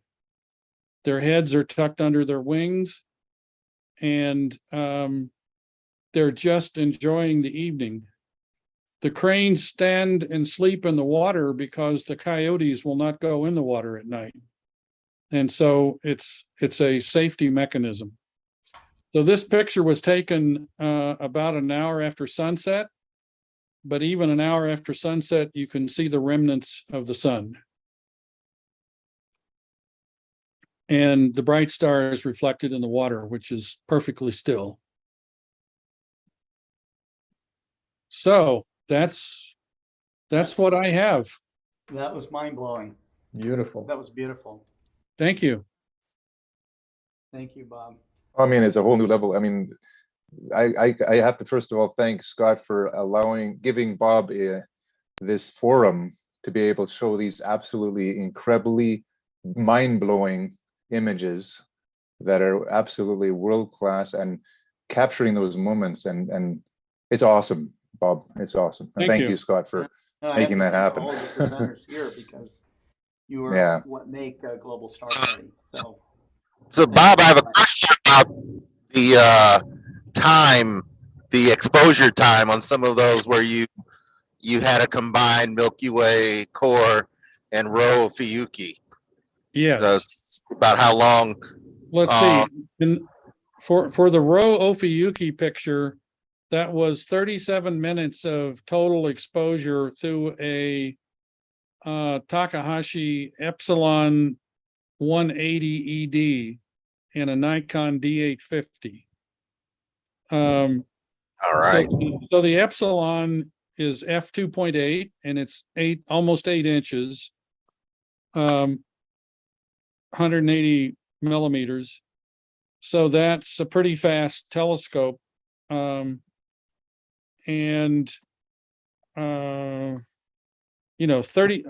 It's 37 minutes total exposure, but it was done in Magdalena, which is like a two sky. Fast telescope, very dark sky. So Right. that makes sense. Now for the field image where you had the galactic center rising and you could still see Rho Ophiuchi and all those dust lanes and the blue emission. Yes. How long of an exposure for those?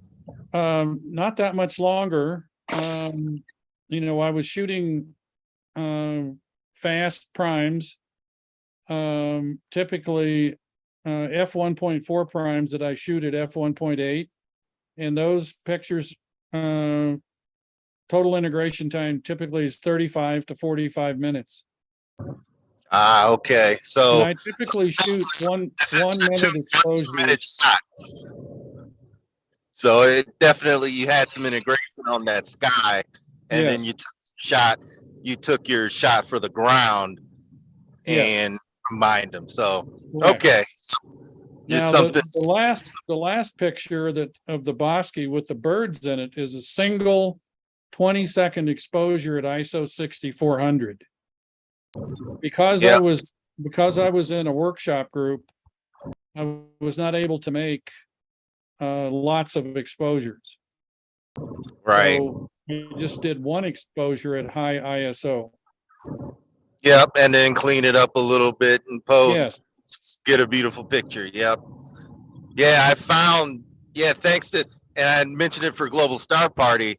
Thanks to another talk that you gave on here, a lot of the shots that I take now are between 3200 ISO and 5000 ISO on my Canon 6D, because that tends to be the range where it'll still do pretty good signal to noise without me having to take out as much noise in the final product. So I've noticed an uptick in my detail in my images because of that. So once again, I know I've thanked you before, but I'm thanking you again for that talk you gave us and being able to use some of that info in my own images. So really appreciate it. Okay. You're most welcome. I'm glad something I said helped somebody. I think it's helped a lot of somebody's. So thank you very much, Bob. That's great. Okay, we are going to turn our cameras over to Dan Higgins at Astroworld TV. Dan, how's it going? Can you hear me? We can hear you. Awesome. No audio glitches. No nothing. We can hear Adrian's audio. Yeah. Adrian sounds a little squeaky, but that's little tinny. But probably driving, somewhere in the Upper Peninsula. Oh, somewhere. Gotcha. From there. All right. So, good evening, everybody. For those of you that don't know me, my name is Dan, and before you get into me on the hair, I just refuse to get a haircut. I just won't do it. But it's been a rough day. But for those of you who don't know who or what Astroworld is, basically we get together twice a week, Wednesdays when we're back on from a nice, 13 or 14 day vacation, which is going to be, we kind of chilled out. You got to focus on what's important or else you lose it, and that means family, friends, all that kind of stuff. Yep. Yeah. So every once in a while, we're going to be taking 3 vacations this year because I don't know if you know this, Scott, but I'm doing an astro tour of Canada and the northern New York in October. Very cool. So I'm jetting up to St. Catharines to first see Rush up at up at St. Catharines. So it's a tribute for the drummer that passed away that was supposed to happen before COVID, but so now that's happening. And while I'm there, I'm going to be catching up with Sean Nielsen and Ron Breacher up in Guelph, Ontario. And then I'm going to be coming down, and we're gotta hit the Hockey Hall of Fame. We got to hit that in Toronto. So we're going to hit, and then on the way back from there, we're going to be hanging out with Pete Proul and his family. And all these guys are from Masters of Pixel Insight and YouTube, but we get together twice a week. And if I could show my screen really quick, and screen one and share. So this Wednesday, during all these coming up, travels, you're still coming on the air twice a week. yeah, Awesome. yeah. I mean, actually, wait, no, during my little October tour, no, there's going to be no show. That's going to be crazy. No, there's no way. I can't guarantee Wi-Fi. I can't, and I can't run the show from, whatever. But so it's impossible. So, but this Wednesday, and everybody knows, everyone here knows Molly Wakeling. So she's going to be coming on the show and hanging out with us this Wednesday night at 9:00. So come on and hang out with us and Molly on Wednesday. That's going to be very, very cool. And then in September, we have Nico Carver. And let me get rid of this. Go away. Nico Carver from Nebula Photos is going to be coming and visiting us September 16th. We try and make a nice balance between the technology aspects. So we had members like David Geeson from Photonic Cleaning Technologies come on. Scott Roberts, yourself, you have been on a number of times. It was fun. Oh, it's all, you never know what you're going to get. It's a mixed bag. You don't know, but every once in a while, there's a little jewel of knowledge that and you just don't know when it's going to come out. So come on and hang out with us and Nico. That should be good. And I'm going to throw this out to anybody who's watching and any of the presenters in fourth quarter, sometime in fourth quarter, we are going to be doing Astropalooza. And so far we have Sean, Amy Little, Molly's coming, Nico's coming. I have a bunch of other people that are coming. And if anybody else wants to make a presentation and throw it to me and I'll play it on when we go on, more than welcome to do so. So this is going to be something that's going to be quite interesting. I'm thinking it's going to be about 4 or 5 hours, and it's going to be really based on astrophotography. And so it's going to be very cool. So even if you just want to show some sort of pictures for 5 minutes, or if anybody wants to do anything, I think it's going to be kind of cool. I already got a bunch of fingers out on some other guests that I'm trying to get as well, but I can't say who yet. What else? When is, you say fourth quarter, about what time would that be? We're looking November, maybe November? right before Okay. Thanksgiving. Yeah. Yeah. Oh, I thought you. Okay, yeah. So we're looking in November, right in the middle, and gets away from the holidays in December, and once Black Friday comes, it's a complete disaster. So just want to go. We did have 2 winners last night. We do a lot of giveaways on it, and one of them is in the chat right now, and he was able to win this, which I haven't sent out yet. We gave away an Optolong filter. We gave away a 2-inch L Pro, and he also gets with that the lovely straight from China calendar.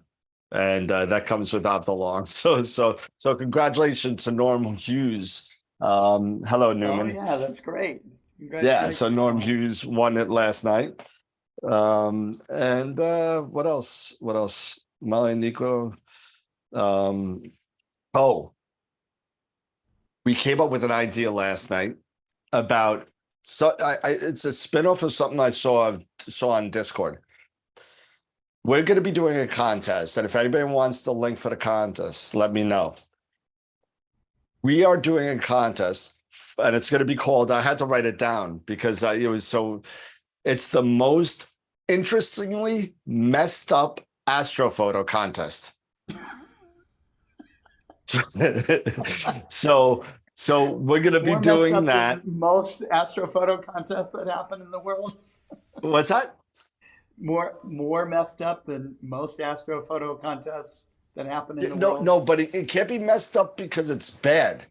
It needs to be messed up because it's like a cool artistic mess up. Oh, you know, so you can't just throw up a picture of a really bad deconvolution. You can't do that. you know, so it needs to be a finished project, color edited, everything. Okay. Doesn't have to be the right colors. Oh, wait, am I still sharing my screen?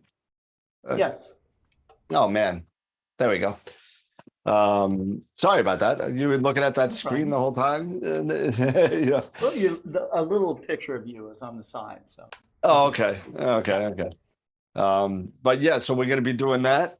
And soon to come, the next Dan Higgins music video is coming out based on astrophotography. So that's coming out very soon too. Very cool. Although I cannot put it on YouTube. I will get slammed. So you're gonna mail it? I'm gonna put it on the website and you can see it there. So go to www.astroworldweb.com. And if you want to sign up for any of the gifts like that Norm one, you could sign up for all of the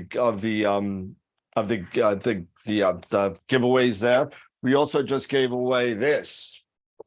We gave away a copy of the Deep Sky Imaging Primer, but it's also autographed by Charles Bracken. So we were able to get Charles Bracken was a guest on the show, and he gave us 3 copies of his books to give away. So I think I put on the wrong URL here. It's astroworld.com. Astroworldweb.com. Okay.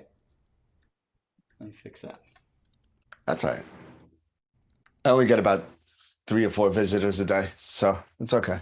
Yeah, I'm sure 3 or 4,000 visitors a day. Yeah. But yeah, that's so awesome. that's what we got going on. Come and visit us tomorrow night. Our next show is tomorrow. And we're going to be doing back to basics. We're going back to the beginning. We're talking about how to set up your scope, what you can see, what to expect to see with different sizes of telescopes, not necessarily astrophotographically. That was a really bad way to pronounce it. But, it's just going all the way back to the basics of balancing, put what kind of scope you need to do that, the right tool for the right job, all that kind of stuff. Focusing. Yeah, everything. Real basic stuff. I mean, even we're going to be talking about what is right ascension, what is declination, all these kinds of things that, yeah, a lot of people take for granted. And, some of us say, yeah, I know what that is, but don't really know. And so we're going into that. Excellent. So, yeah. Right. So sorry I'm late. Thanks, Bob, for taking. The whole show's running ahead by several minutes. So. Oh, that's nice. And that's actually kind of unusual because normally we run a little bit behind. But right now we're going to take about a 10-minute break, and then we're coming back with more. So stay tuned. Awesome.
You are mute, Scott.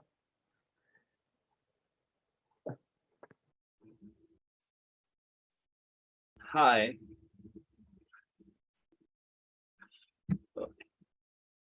Yes, I can hear you.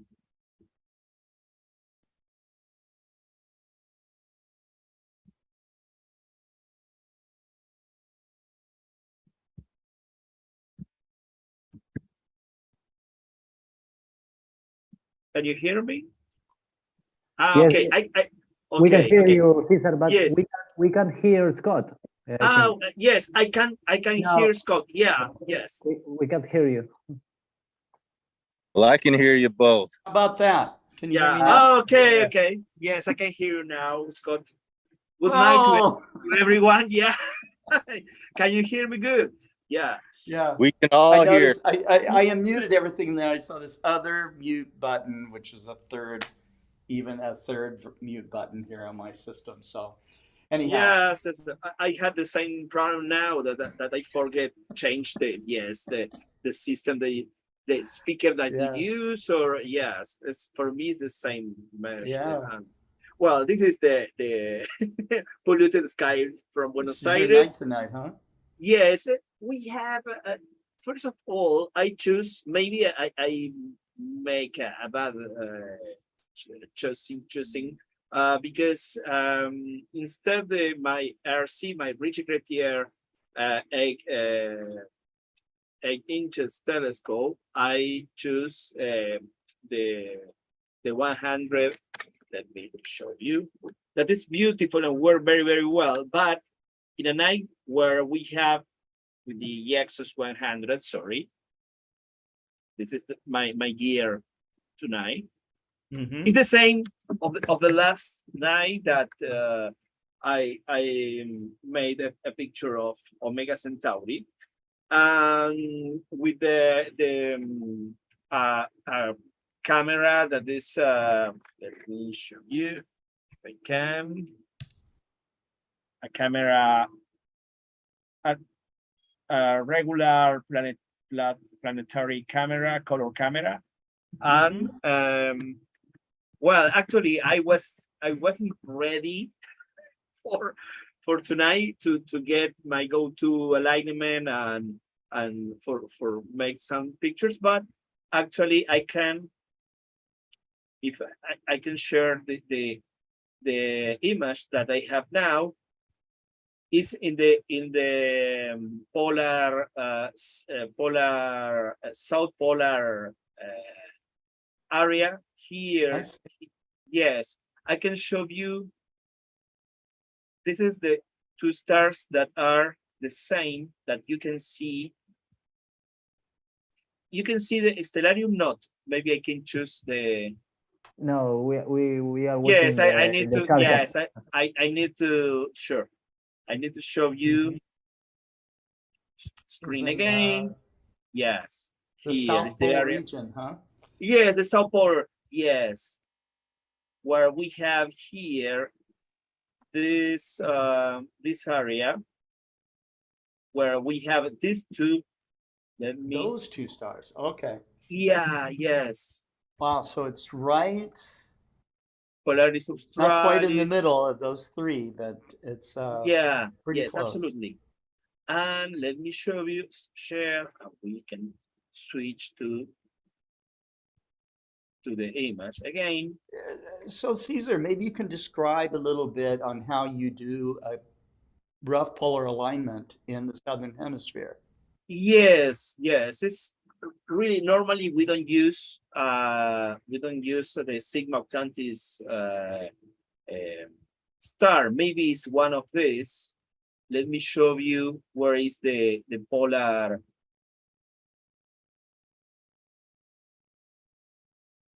What is the south polar south? Here do you have the three stars over the polar south, and here do you have two stars? I think that this one is Sigma Octantis.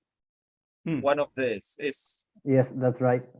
Yes, yes, and it is the first of all that is totally difficult choose this kind of stars for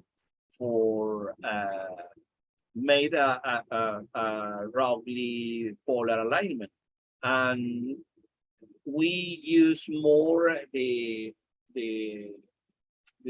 drive, polar drive, where you have a star. When you see in your camera or on your eyepiece, if the star is drift, for example, right, you can change in vertical size, vertical, what do you say?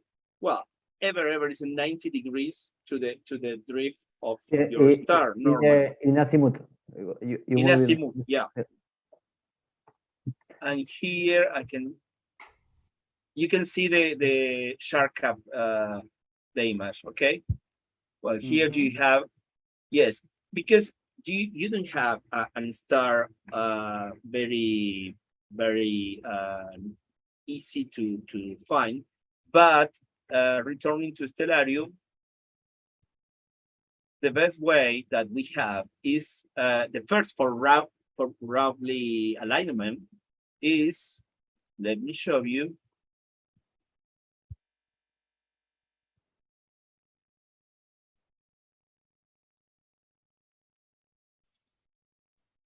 Is take the south polar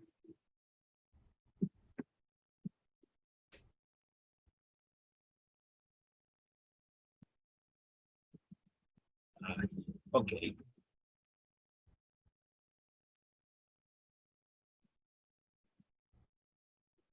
Here, let me show you this. I have a I show you a very small field of view.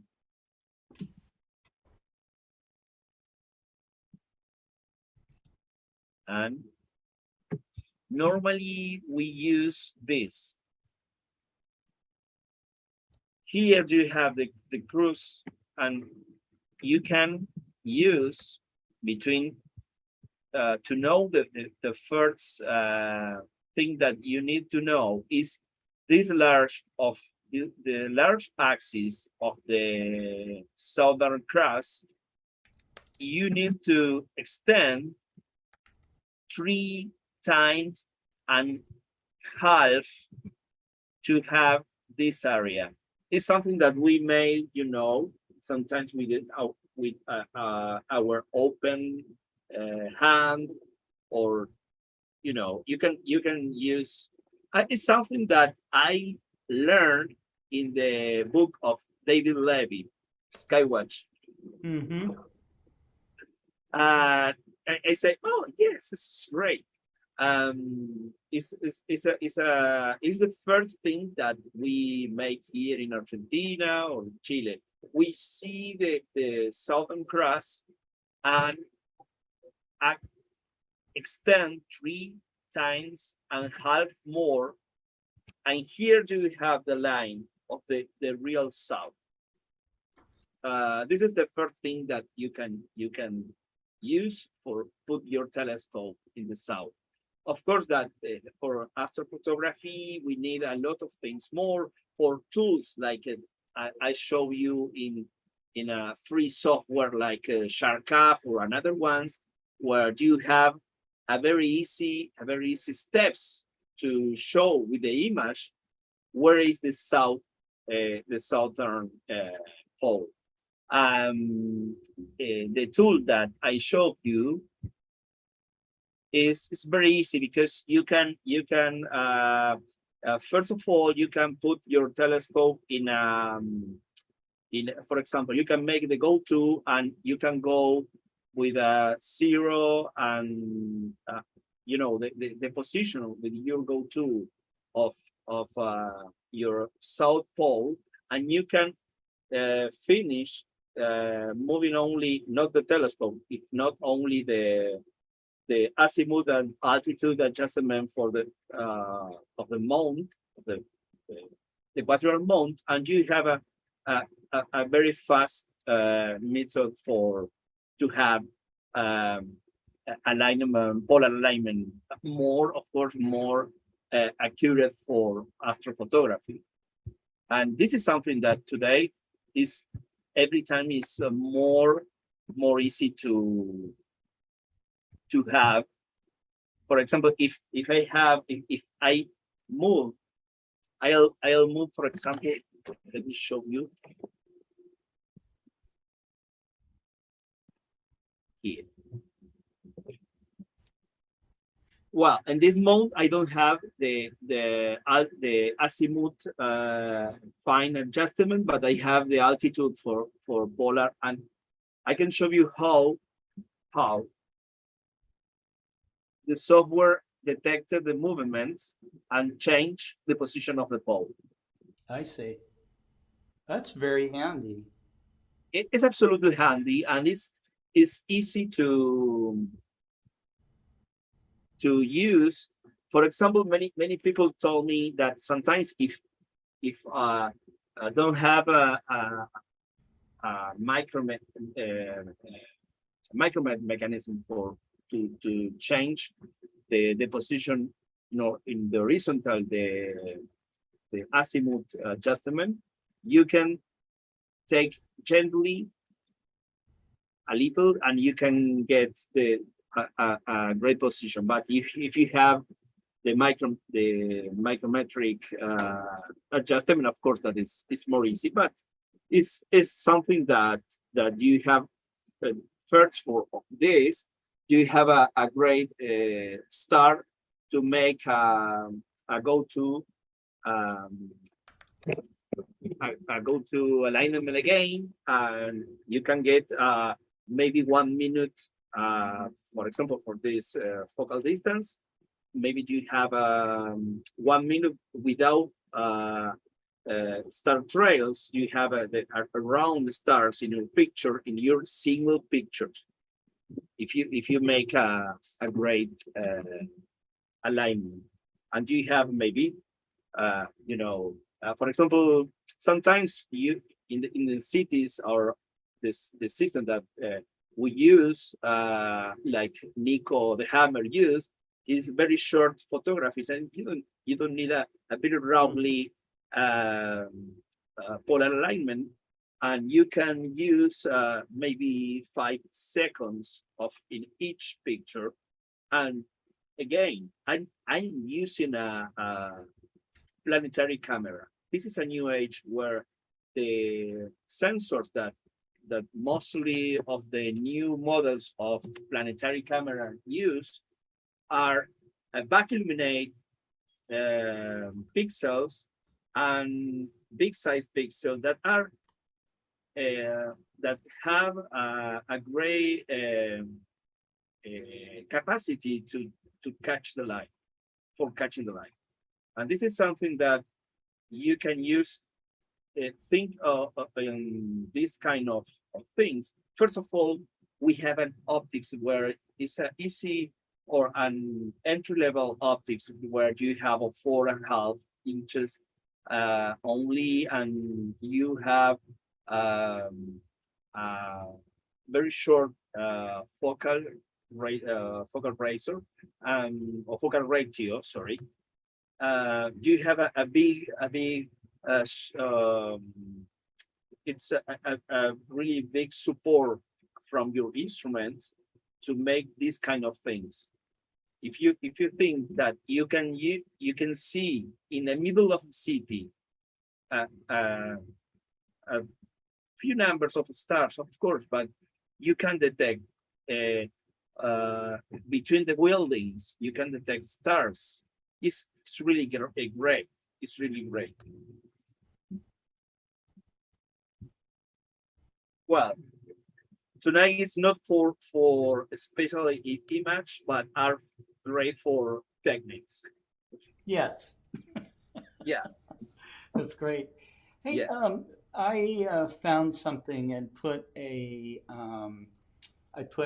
link in chat, and it's about the Association of Friends of Astronomy in Argentina. Yes, it's very What can strong. you tell us about this group? It's amazing. It's a very old society, maybe 100 years or more. For next week, I can present a lot of information, and I can invite something of the Astronomy Association Club. Is really great. I have a lot of friends in the 4As. It's in the middle of the city. It's in the Parque Centenario, and this is a geographic place in the city, a big park. They have beautiful instruments. They have instruments of cars. They got a Gautier, but it's a refractor telescope. And they made a great work from many years. I am not actually a partner because I am very busy supporting to the San Miguel Observatory. And it's very important to work in the last 2 and 3 weeks. We have a lot of improvement in our space, and we receive a new space to make art facilities area for repairing a laboratory. And we are receiving, for example, we're receiving a donation from the government of San Miguel. We buy a CWBO camera. We are going to put in a mint condition the refractor Gautier refractor telescope. I am going to present again the works in San Miguel Observatory, because we are going to start now. We are receiving we have something like this, the legal name for our association, that is Bella Vista and Cosmos, that is the partner for the observatory. This is very important because we can start to receive donations for another, business, brands. It's very important.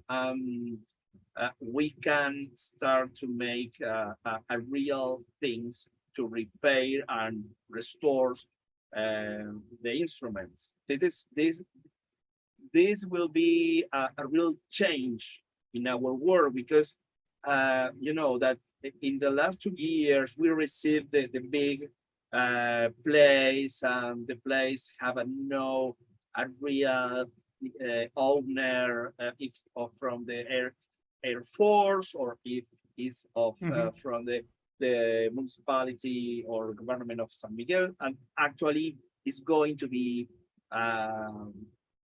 fortunately it's going to be a place for the government of San Miguel, and we can start to put in mint conditions, because we put in functions the first telescope, that is the Gustav Hayden telescope. That is a Gustav Hayden is a telescope of 120 years old.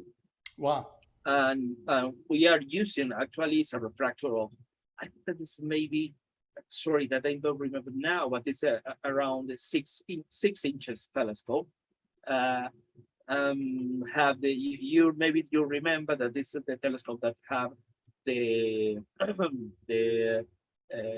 black volcanic stone filter, obsidiana solar filter. We are working to put, despite that this is totally functioning, we are going to put stepper motors. You can change. Our idea is put 2 stepper motors to move the telescope remotely, without a change or broke or disassembly the old clock system. We are thinking in the idea of make a go-to telescope with the same mount without disassembly the original clock system. And maybe as we are using the same NEMA motors, that maybe we can use, we can talk in a close future with the technical support of Explorer Scientific, and we can put PMC8 box Right. to drive. My idea is Yeah. adapting to this motor, because I was reading with people that we love about coding. We found that PMC you can change to the mount that maybe you say, Yes. how many steps do you Yes, need? you can. And this is beautiful because it's totally open. We put together a professional version of the PMC8 for a 2,000 or 2-ton telescope. Now it did require bigger stepper motors and basically a more beefed up electronic system, to handle the torque requirements and all the rest of it. But I was just chatting while we were doing Global Star Party. I was chatting with Teresa Hoffer from the Badlands Observatory, and I will share to the audience some photos of the PMC8 attached to this telescope. Let's see, it's called, this is the blog.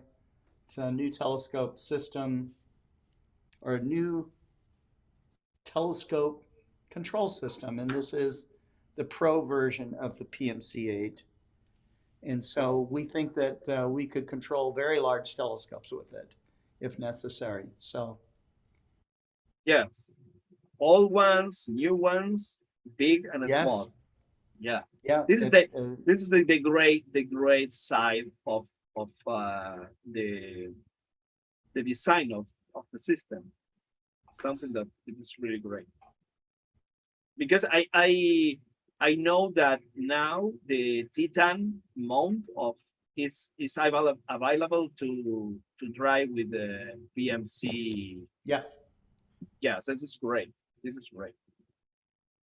Yes, you only all the way you down need from to the adapt. little IXOS Yes. 100 to this 2,000 or 4,000 pound telescope. Yeah, So, yes. We choose NEMA motors that are great they're and NEMA motors. very strong. These Yes. NEMA motors are like, they're Yeah. big. Yes, So- absolutely. We choose and we bought a NEMA motor for the Celostato. The Celostato in English, I forget the name, but the system that moved the mirrors. Yeah. For the size, the fracture size telescope, the big one, and the Gustav Hayden 6 inches refractor. And you know that the torque that you need to change the movement from 0 to, you need some torque that is not nothing. It's strong. Yes, we will be work together in adaptation of PMC 8, of course. Right. Well, I hope to bring the people from Badlands Observatory on to Global Star Party, and you can see how the telescope works in real life. So, but thank you, Cesar. Thanks for coming on to It's a pleasure, really. Global Star Party, and we'll see you next time. Thank you. Okay, see you next time. Okay. So up next, we're staying down in Argentina still, and we're with Nicolas Arias, Nico, otherwise known as Nico the Hammer, and I'm glad that Nico could make it back onto Global Star Party. Thanks for showing up. Hi, Scott. Thank you. I'm really happy to be here. Hi, Cameron, Adrian, Lukas, Cesar, how are you? And well, these few weeks, I got the planetary fever. We are near the Saturn opposition, and we have a Jupiter really high at 3 or 4 a.m. So I was doing a lot of planetary imaging, and I will share some with you. Let me share here. Okay, can you see my screen? Yes. Well, this is Jupiter, the last Friday to Saturday night. That it was a really good night for moments, and we have the great red spot and the Europe transit. So it was a really nice try to get a good composition. Here we have the channels. This is my luminance, the red channel, the green, and the blue. And you can see how it rotates because that was the last one. Because the Dobsonian, I have the full rotation, and I get this image. I am really happy with this because I was able to get the Europa transit there, and also have the IO here with some shape, maybe, and was a really good night for a Jupiter. He's a closer view of the same. Nice. And I get this image. Well, I turn this with the south up. I love to rotate the planet sometimes. And last night I was doing a lot of testing with Saturn, and that night I was reading a lot and changed my setup. I was using, I don't know why, for years, the Barlow after the filter wheel. And yesterday I say, okay, I can put first in the focuser the Barlow, then the filter wheel, and separate the camera from the Barlow and get more magnification. And I get some really nice images. Well, here you can see the hand tracking system. Was a really stable night. Also, you can see really steady the tiny moons for moments. You can watch it. Well, this is the video that I capture. I do for this image of Saturn 2 videos of each channel, 2 for luminance, 2 red channels, 2 green, and 2 blue. So I was capturing 90 seconds videos 8 times to get 1 image, but it's really funny. Here you can see the result when I process the videos with PIP to fix the planet in the center in each frame. You can see I have a little turbulence, but was a really good night. I was working with my 10-inch Dobson at about f12, maybe 3000 millimeters of focal. So it was a really good night. I think this is a great demonstration, Nico, of PIP. That's a very significant step, and showing how helpful that is in processing is very important because of the compression and the size. Yeah, that's right. PIP is critical more with when you are working with a Dobson, because even auto stacker or resistacks, it's not easy to stack the movement in the planet. If you have only a short video with 1 movement, maybe it works, but when you move all the time, it's really hard to get some good work. So PIP is my favorite program. And well, here you can see the 4 channels stacked. This is the result that I get. Then when I use the wavelets in Registax and rotate each channel separate in WinHupo, the luminance, the red channel, the green and the blue. You can see in the blue channel every time is the hardest channel. I don't know why, but every time that I go out to see how is the night and the seeing, is the first test is to put the blue channel and watch. If you can focus, it's a good night.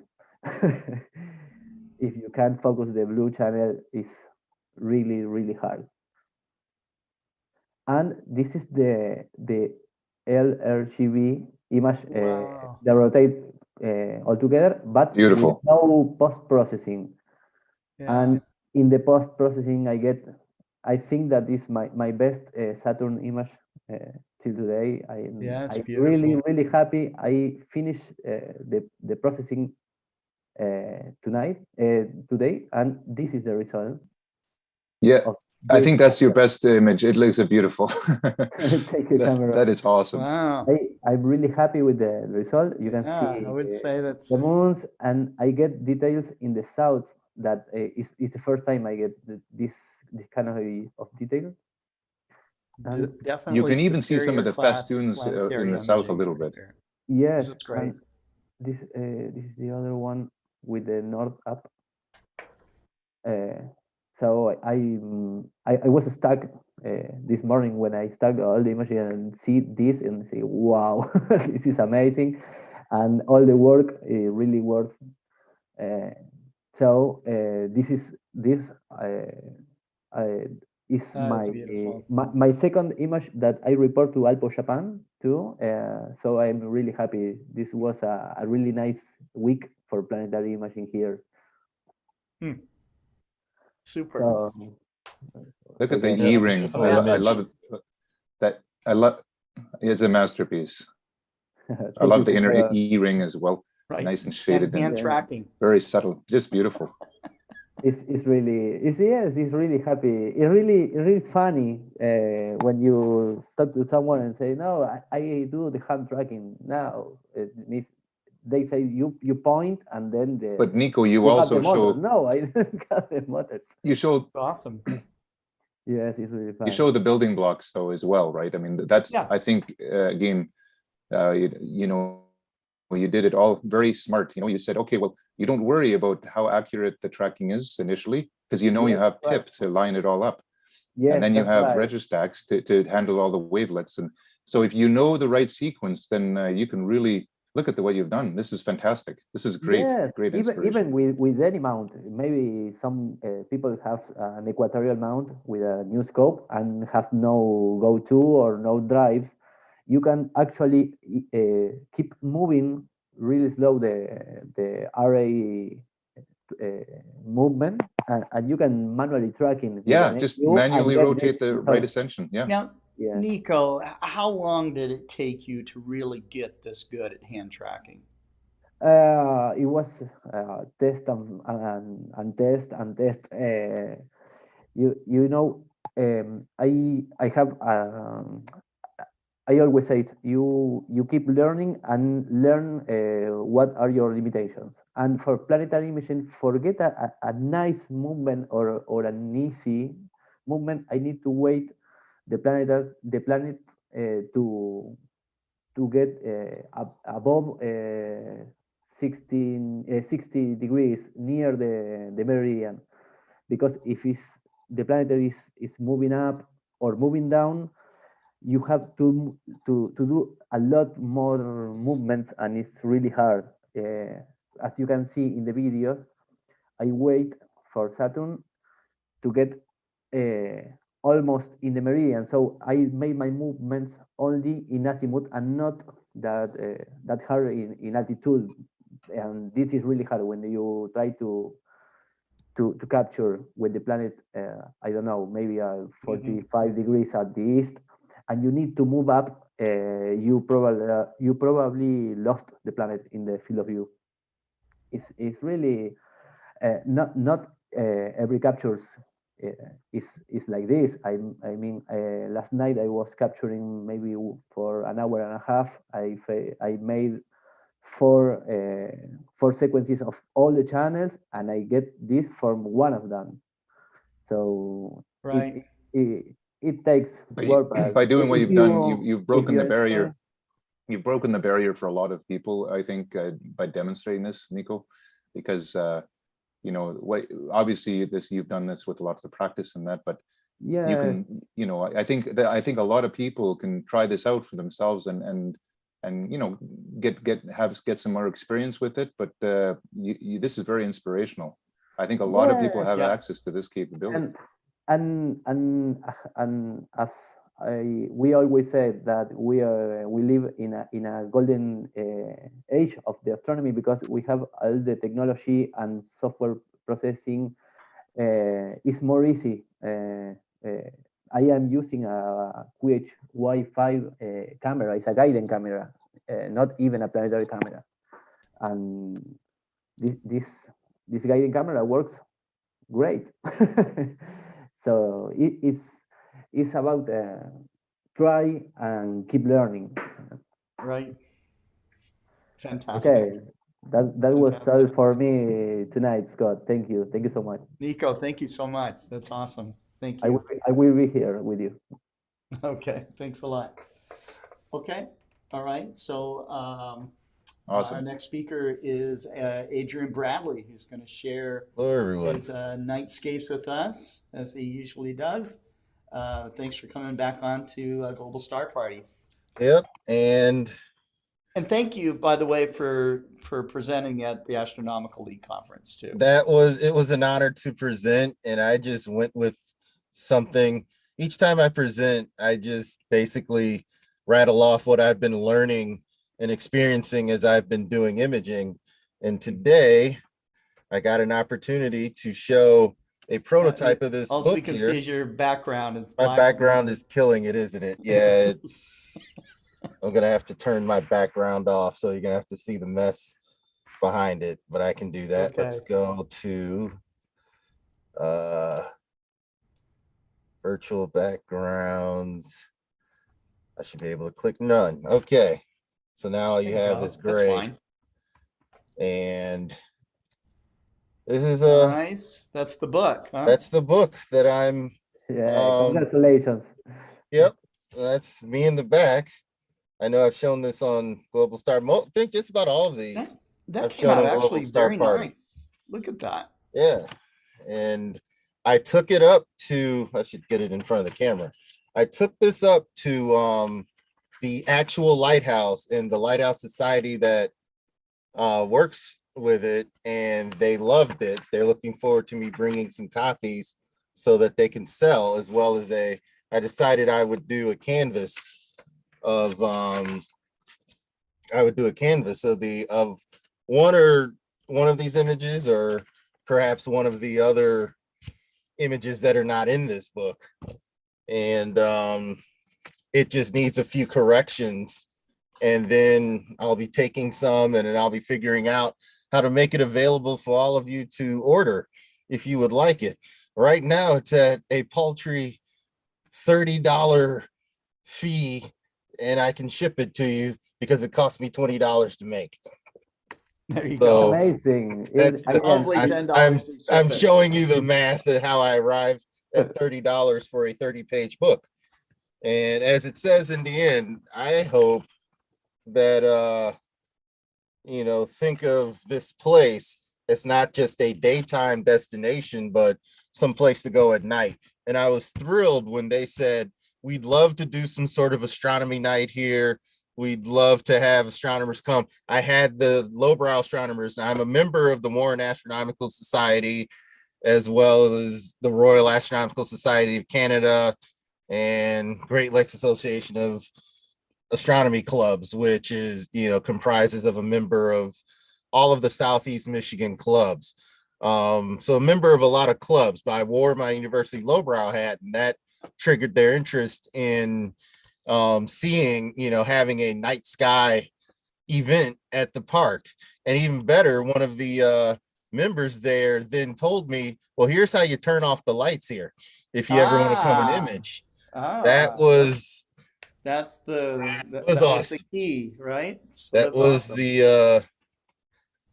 the key. So what I'll do is I'll share, let's see, I'll go ahead and share a screen. I actually meant to share tonight a couple of images. This is the McMath telescope that used to sit at the McMath-Hulbert Observatory in Lake Angeles many years ago. It was transported here to the Peach Mountain Observatory, which is where the lowbrows hold open houses. We're going to start holding them again in a couple weeks. August 20th and August 27th, we'll be holding our first open houses back from times of COVID. So you have this massive 24-inch Cassegrain, a true classic Cassegrain scope on a massive equatorial mount. And you see kind of a light on here, and this box controls the tracking. We actually have tracking so that once we do manage to wield this heavy thing around and find something, then people can sit and look at the eyepiece, and then someone else can come in. We've got a couple of other finders on here that are not in view, as well as a Telrad. And so this is our main instrument for sharing the night sky with the public as they come in. And so while I was there operating it on my own, I went ahead and posed it next to the Milky Way here. And if I'm going to zoom in, because part of what I'm going to present is, as I've been learning to get more precision in this part of the Milky Way. You just saw Bob Fugate's presentation a little while ago, and you saw the detail he was getting. Well, there's a couple of reasons that landscape astrophotographers or nightscape folks will take Milky Way pictures.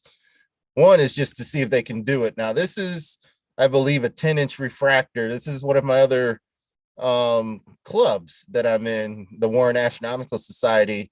This is their observatory, Stargate, and there's their refractor with a finder. And up here, you've got the Cygnus region. It was very cloudy, but you can just make out the North American. You'd have to use your imagination to see the pelican. It really, in the cloudy skies, really didn't come out, but you can just make that out. You know that you're looking at the Cygnus region. There's the beginning of the Cygnus rift right here. So Milky Way photography, when the skies are rough, you can still sometimes get detail. And remember, another Bob getting the Milky Way to shine through a storm, it looks an awful lot better in Bortle 1 skies. But when you're here at about, at a best, Bortle 4 or maybe even Bortle 5, you can still pull some Milky Way detail as long as you're shooting at a bright spot within the Milky Way. And the Cygnus region is one of those bright spots. Now, this is where Cygnus is, so you know that there's something here, the Veil 61 Cygni, which is a double star that appears the way our sun would appear. Each of those stars looks the way our sun would look if we were 32 light years away looking back at our sun. 61 Cygni is 11 light years away, and it's smaller, but it's a G-class star just like the sun. So that's one of the special stars I tend to remember that are in the Cygnus constellation. And then other times, when you lose the precision, but sometimes you gain beauty in terms of a beach scene with a beach house. And at times like this, and when you don't have your tracker with you, you sometimes process it for the sake of making a beautiful night scene. And that was my attempt. Now, this is Saturn over here. I do believe this bright little dot right here. We just saw what it looks like thanks to the hammer and his excellent processing of his videos of Saturn. It just looks like a little dot to the naked eye, but you get Nico out here and you'll see what it really looks like.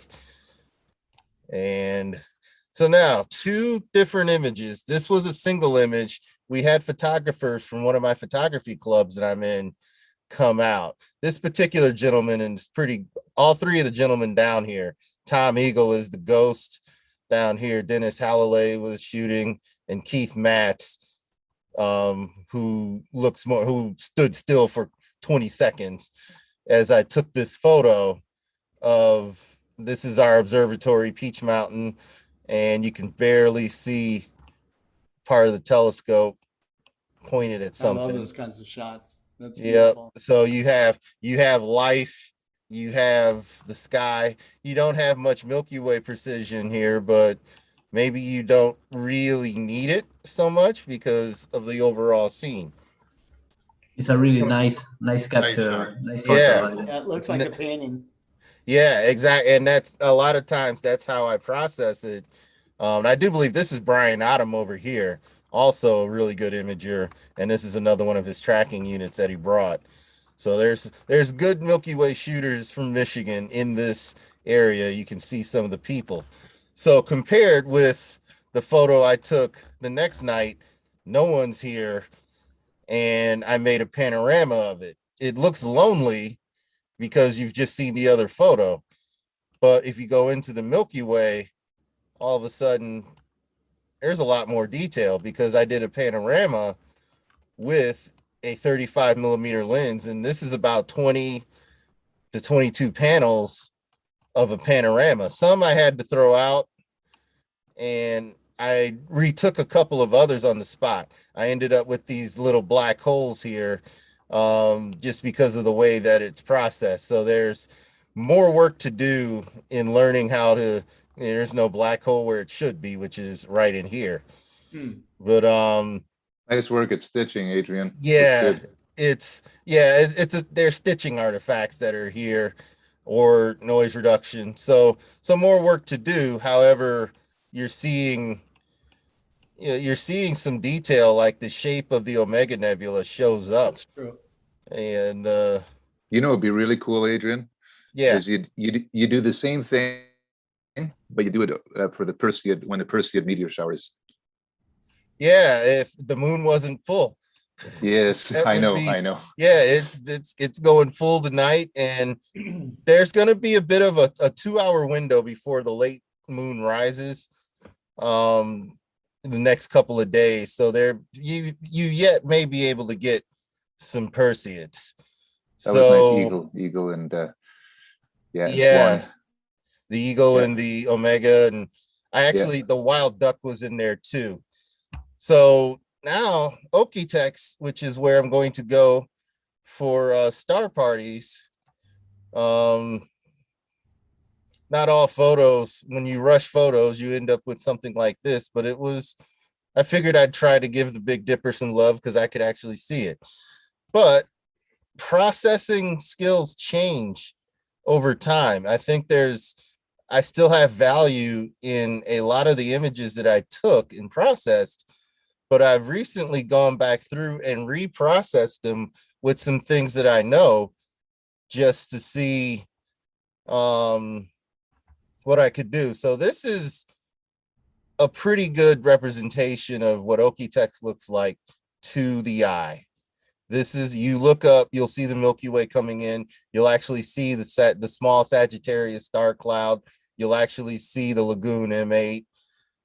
You'll see the dust lanes come in. You may even see these dust lanes, which if you go straight up from those dust lanes, M11 is right here where my hand is. This streak could be a bright meteor, or it could be a satellite that was caught. And at the time, Jupiter was over here. Now, as we know, it's moved to another part of the sky. You can see the stars of Sagittarius here. So I decided, why not reprocess it with what I use now in my process and see what happens. And this is what that image became. So a different look altogether. All right. That's stunning. look at Yeah. the, you Broad- can broadens see the it. Yeah, mesa beautiful. now. Yeah. You still have this red light, but we've cooled it. We've cooled off Oh, the wow. image a little bit from the original one. And you have, now you can see everything that's out there. Yeah. This is more of a, when you process it, now you're seeing everything at once. The sky color is a little different, but it is still, we're talking transitioning from nautical twilight into astronomical twilight, and that's how bright the Milky Way is. Wow. So we kept going. We reprocessed the core when it's dark. Now this is a simple shot. You'll notice the cat's paw and the lobster claw show up. You can barely see him. Down at Okie-Tex, you figure you should see him a lot brighter. This wasn't the most tracked of images, and it still came out with a lot of detail here. This was, I want to say this was 13 seconds. I really believe this was after only a 13-second exposure. So it does make a difference. It makes a huge difference where you are, how dark it is. So this is an original photo that I took. You can still see sky glow. It's the warm photo, but things like M33 still show up here. This NGC object, heart and soul. A lot of DSOs are in here. Decided to reprocess it, and I think it looks a little more natural.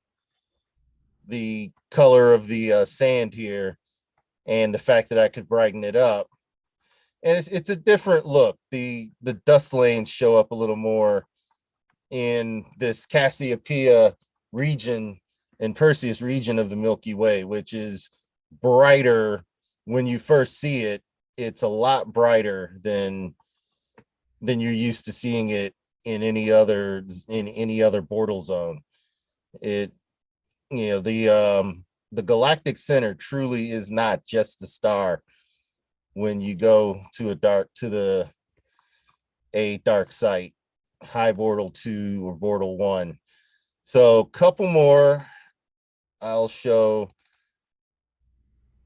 I always loved this image because of the zodiacal light and the Milky Way going, you know, from all the way to the horizon. But when I look at it, I go, this might have been a little too warm for my tastes, even though the rosette shows up here and different regions of Orion show up. And I said, I'll try again with No, the you go for it now. processes I use now. And there you have the zodiacal light. Oh yeah, look at that. Yeah, and I think it's a little more of a natural look. And again, not the best tracking, but decent. There's a beehive right here in M44. And I still remember seeing what the sky looked like when it was like this to the naked eye, realizing how much higher Orion was as it was rising. It seemed to be a lot taller or a lot higher in the sky than it was, you know, back here at 42 north latitude. And I also learned that this little cluster is Colander 140. For a second, I thought I was looking at another coat hanger, but it's a large Y-shaped cluster. So sometimes your images can show you things that you may not realize exist. If you take enough detail, a detailed enough image, you can look back at this image and say, hey, what's that? And then you start looking it up and figuring out what all of these glowing objects are.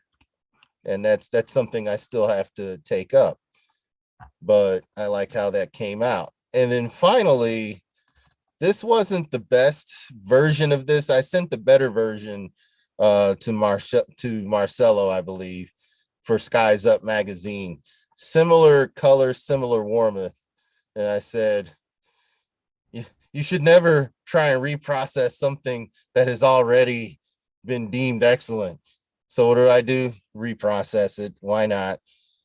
So once again, so as you can tell, the colors that I'm looking for have cooled off from what I liked a year ago. And so it's ever changing. The dust lanes are still here, but the Milky Way takes on this more of a color, a brightness that you would see naked eye.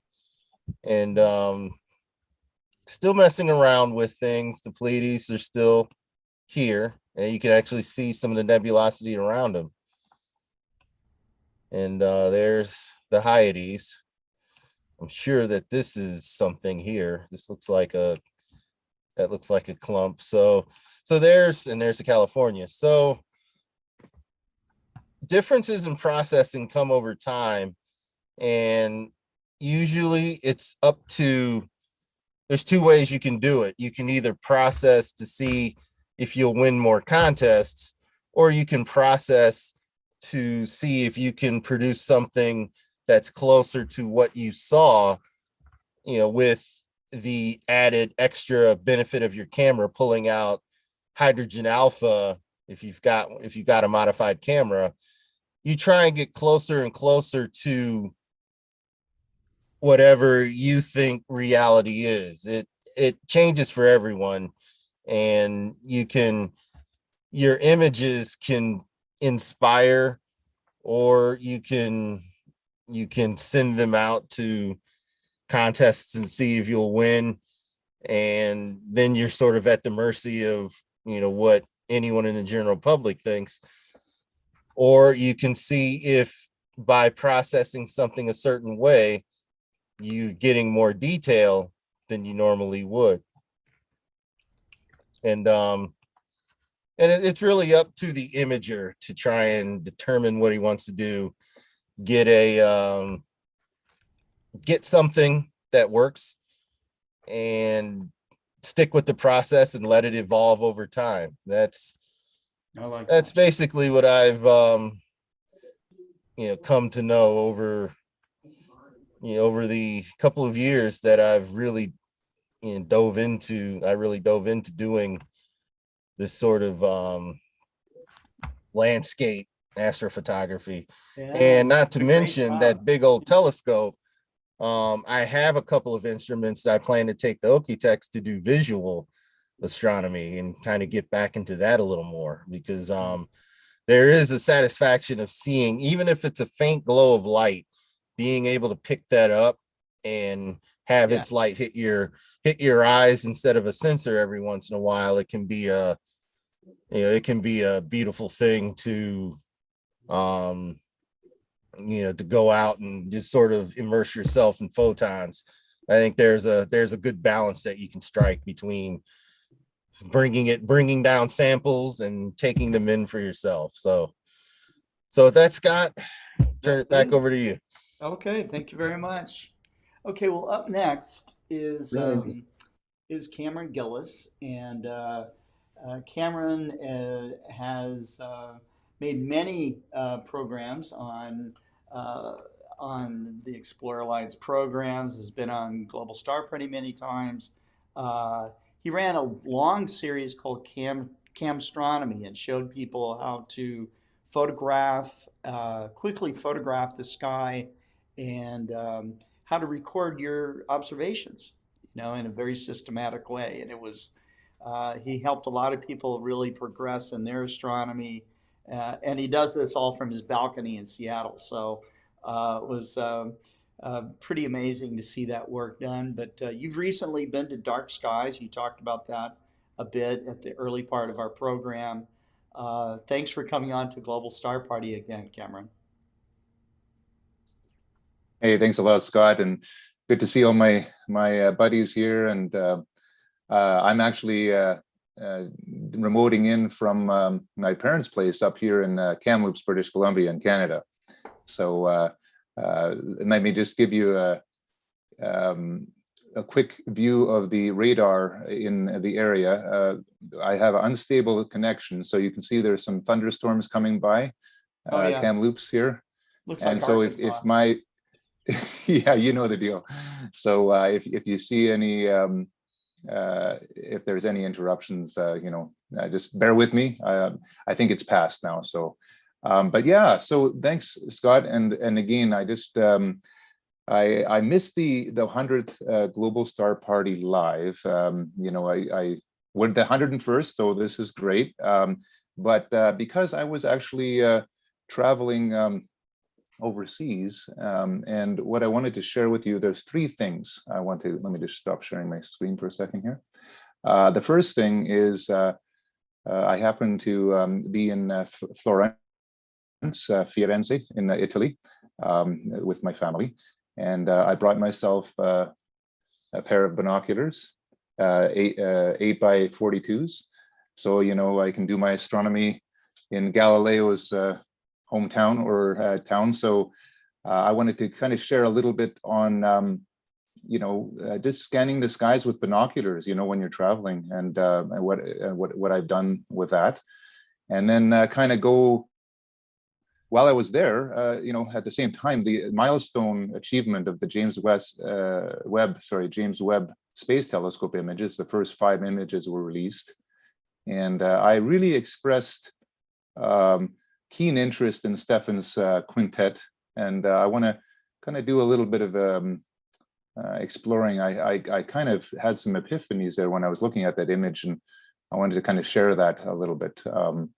And then finally, like I said, I'm here in Kamloops area, in a remote area where my parents live, and I happened to get some dark skies, and I managed to catch the aurora a couple of nights ago. A complete fluke. I'd never seen the aurora before, and it was absolutely wonderful. And I wanted to share. I used my smartphone just to capture the moment, and it's not going to be even close to what Adrian and Terry and the gurus with their beautiful cameras are doing. Just the smartphone, but it's nice to be able to share that experience and show what you can do with just a simple smartphone. So kind of a lot of different things, and let's dive in. So I'm going to share my screen.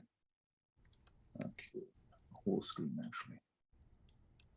Okay, now we're going to go to, so we're going to start off in Sky Safari in July when I was in Florence. And what I did is I made a little observation list for binoculars. So I went to my observing list and I created what I call Bino Best.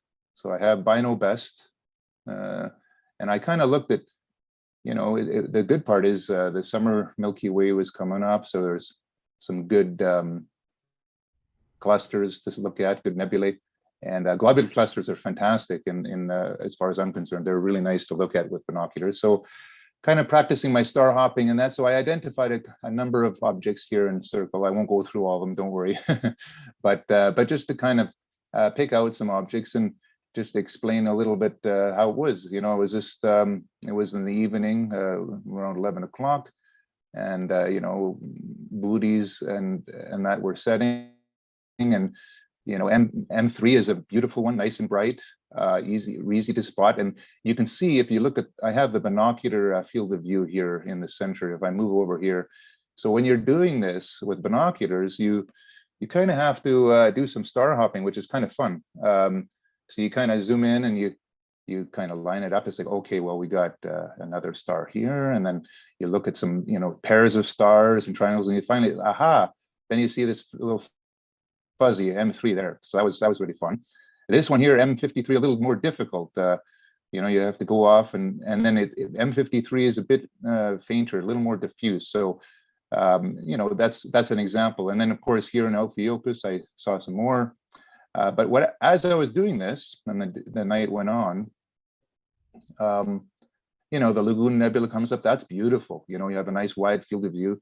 But what was really a neat discovery, or rediscovery, if I will, I cannot emphasize enough for us Northerners.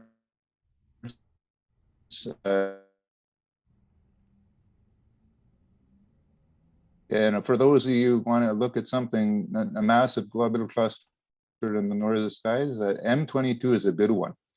So that was a nice experience. And then you pop up, Omega Nebula is one of those nebula, compared to, the Eagle Nebula is kind of diffuse and difficult. It's more, but Omega Nebula, very highly defined, high contrast. So it even in a full moon, you can see this. And so that's a really nice thing, even in a binoculars, you can see a very distinct line there. Then, I always love at any power, the wild duck cluster M11, just at the tail end of all,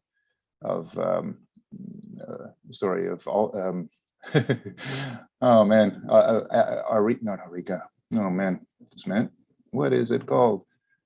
It is Aquila. Sorry, I'm just had a little bit of a misnomer. So what you do with Aquila at the tail end of Aquila, you can go and you see these 3 stars here, and they're all in the same field of view. So as you zoom in, when you're with your binoculars, you can see a nice. You just take these 3 stars, and you go, and then you find the M11. So that's a really nice one. And then of course you've got a nice asterism is the coat hanger cluster, very distinct. And of course the dumbbell nebula. So when you go to find the dumbbell nebula and the coat hanger, you have the nice sagitta, which is the arrow. And you go basically, and you in the same field of view with the binoculars, it's easy to star hop and then find out where M27, the dumbbell nebula, is. And that's pretty small enough, but you can pretty easily see it. It's very distinct as well, gray puff. And then of course you continue on through the night. And then of course, because I had jet lag, if I go into the morning, so then I had my morning stuff. So at around 4 o'clock in the morning, I had the nice dance of the planets. They were all beautifully in the line, right? You have, Neptune, Jupiter, Mars, Uranus, Venus, and Saturn, where's Saturn? Should be around here. And basically, that was really nice that you could see Jupiter's moons with binocs, pretty easy. And then it's always wonderful to see Pleiades rising. I just love seeing that. And then of course, the Hades is a nice, in Taurus with the binoculars, nice, rich,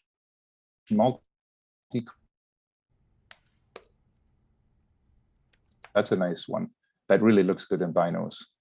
And then also Merlot 20 in Perseus, again, a nice grouping of stars. So what you find is, at any scale of with your naked eye, your telescope or binoculars, you'll always find some nice things to observe. And for traveling, yeah, I can't emphasize enough. It's great to have a pair of binoculars at your side.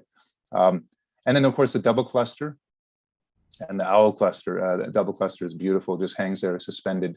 And it's pretty easy to find the double cluster. You just look between Cassiopeia pointing here and then Perseus pointing there and halfway in between roughly. And the binoculars have a big enough field of view, you can easily catch them. I was even showing my parents how to do that with binoculars. And actually now we go to the last one, which was going to dovetail into the next topic, is in Andromeda Galaxy, a beautiful binocular object, and it's really good test for dark skies because we all know that it's multiple full moons wide, but depending on the sky conditions and transparency and darkness and contrast, you'll get this thing, huge. It can be quite large in binoculars and with the naked eye even. And again, I taught my parents how to find it. You just go off of the corner of Pegasus, the square, top left corner, and you go 2 stars over. And then when you go over here, there's 3 stars in a row. You go up, boop, boop, boop.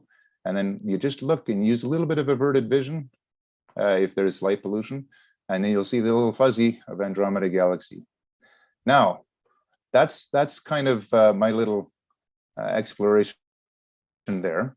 And now on the opposite side, now we're going to move into after I had my nice evening and morning observing with binoculars in Florence. Then there was the announcement and the publication of the James Webb images, and it was like, oh, all right, I know where Stephan's quintet is.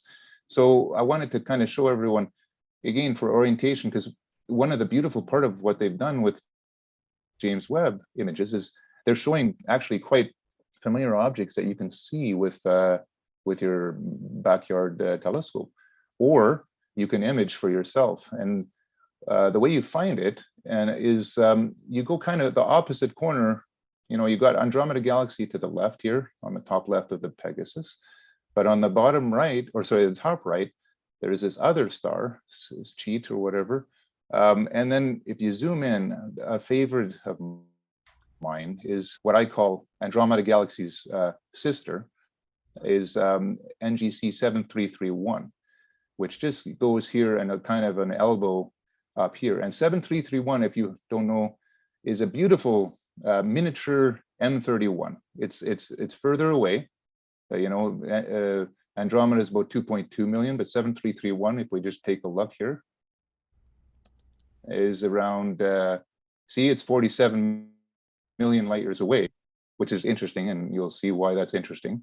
Because if you zoom in here with a larger telescope, you have a little group of galaxies known as Stephan's quintet.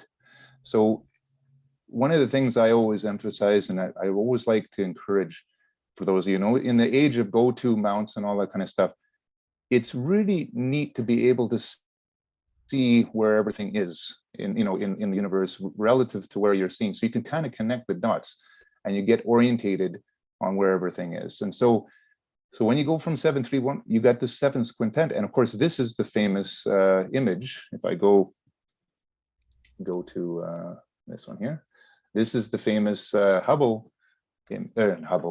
James Webb telescope picture that shows that. And you can see this pattern. And if we go back to our Sky Safari, there it is. And there is your cluster. And I've seen this in various size telescopes. I mean, I've found them, some of it with the cluster, and I can kind of see it with averted vision with an 8-inch. I've had it in the past. I've had an 18-inch stub, and it's absolutely wonderful in that you can see very easily the different shapes, and it's a beautiful cluster. And what's fascinating, and I want to call out Dr. Souza, just a minute, let me get his name. Yeah, it was a Dr. Seth Shostak. Yeah. He studied this cluster, and he pointed out to me something rather interesting about this group, which I remembered is that one of the members of the Stephan's quintet is actually not in proximity of that other, so they're not all together. And if you look, it's kind of obvious with the color, and we'll explain to that later. But if you click on this guy, this is let me move this out of the way, sorry. This is 7320, okay, so NGC 7, and let's do the same thing as we did with 7331. And you can see that its distance is, it happens to be, where is it? So you actually clicked on one of the stars near there? Yes, you may on have star to go cam. reselect that. Oh, yeah, thank you. There you go. I was wondering, Now we thank see you the so much. distance. There we go. 47 million light years. Isn't that rather interesting? It happens to be the same distance as 7331. So it's actually closer to 7331 than if we go back over here and we see the rest of the members of the group of Stephan's quintet. Let's take a look at this one with this 731b. Let's see here if I go there and we'll take a look at that guy. Look at this, 280 million light years. So basically what you're seeing is that even though optically these guys look all close together, they're like a darn 230 million light years separate from each other, the foreground 7320. And 7320 is actually much, much closer to 7331. So again, it's really interesting to see the dimensions and see how all the dots connect in multiple dimensions. So you can't imagine how big this galaxy is, because you watch both like similar sizes, and Yes, the difference in distance is amazing. exactly. These galaxies here in the main part of Stefan's quintet, to your point, Nico, is they are what, 5 times further away, and yet they're almost the same angular size as 7320. So you're absolutely right that you can imagine they're huge. So there's another thing. So now let's go to the wonderful image that I can't get enough of from James Webb, and kind of look at this a little bit more. Well, obviously there's the immediate thing that you can pick up, and is, oh, you zoom in and you start to see all these galaxies, right? It's like, wow, right? Just beautiful. Spiral arms and all that. But there's another thing that I want to point out, is look at their colors, okay?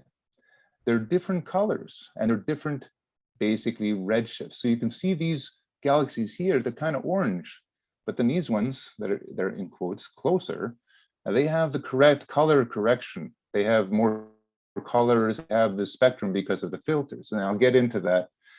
And I started figuring this out. It's like, there's another thing here, is if you look at these galaxies, have you noticed how, because of the awesome super ultimate resolution of James Webb, notice how this galaxy here, 7320, is much grainier. In fact, it looks a lot like Adrian's awesome picture of our Milky Way, where you have individual stars shown here, whereas these guys are very milky. The stars are very, highly densified because they're so far away.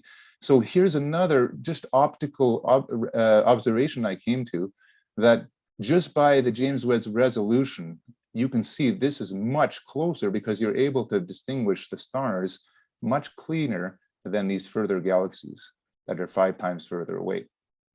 The other thing on the color piece and this spectrum piece, something Professor Karim Jaffer shared two sessions ago. I think it was Global Star Party 99.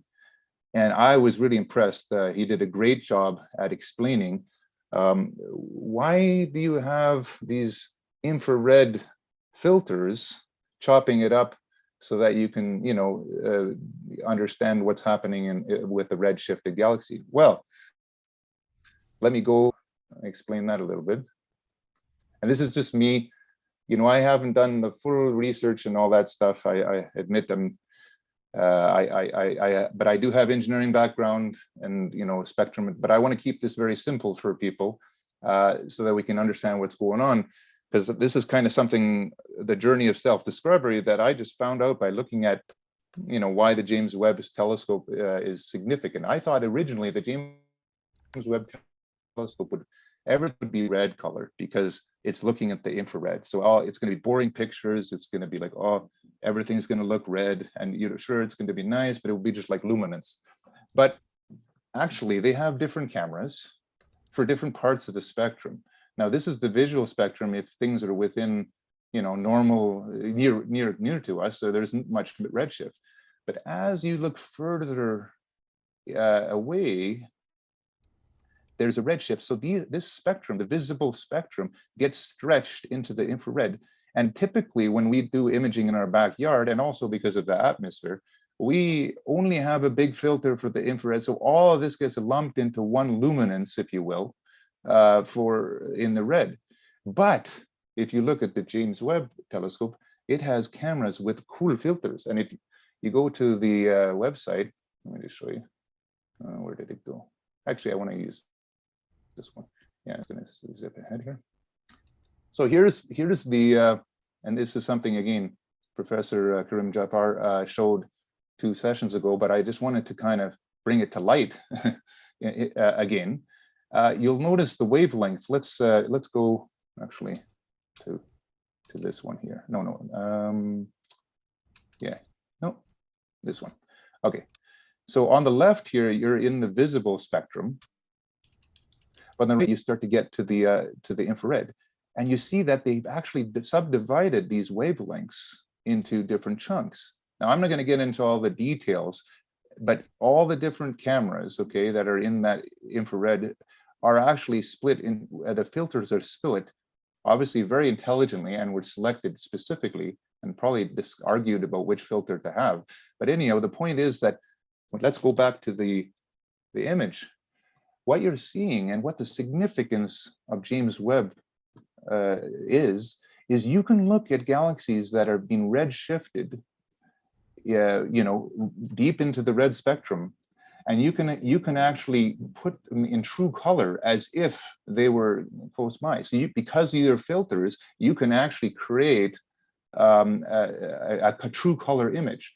That's why when you're looking deeper into this image, it's fascinating, because you can start to imagine what's happening is depending on your filter set and how you process this image, you can actually bring out true color deeper and deeper, depending on which filters you choose. So if they happen to choose a middle ground, and I don't know how far this galaxy is, but it is pretty true color, but it's probably redshifted. If you took this image with, for example, the Hubble or some other telescope that doesn't have the division of filters that at the James Webb, it would just look like a red galaxy. And that's what you're seeing here with these other ones, because of the colors it was chosen.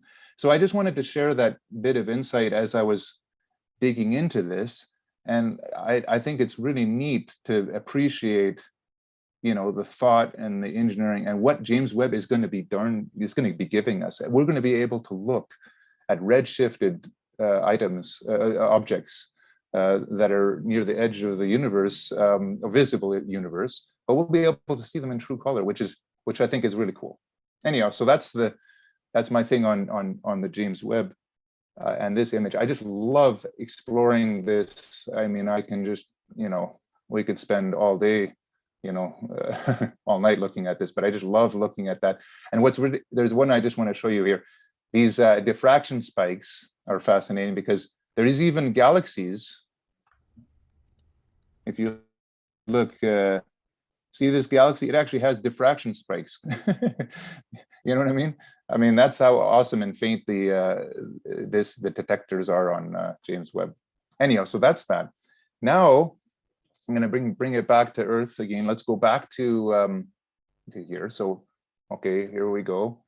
And I zoom back out. So remember, Stiffin's quintet is just close to 7331. And it's, you know, you can see 7331 with binoculars. And it's just on the opposite side of the Andromeda Galaxy in Pegasus. And so now I'm going to, for my last segment, one thing I have to say is I'm over 50 years old.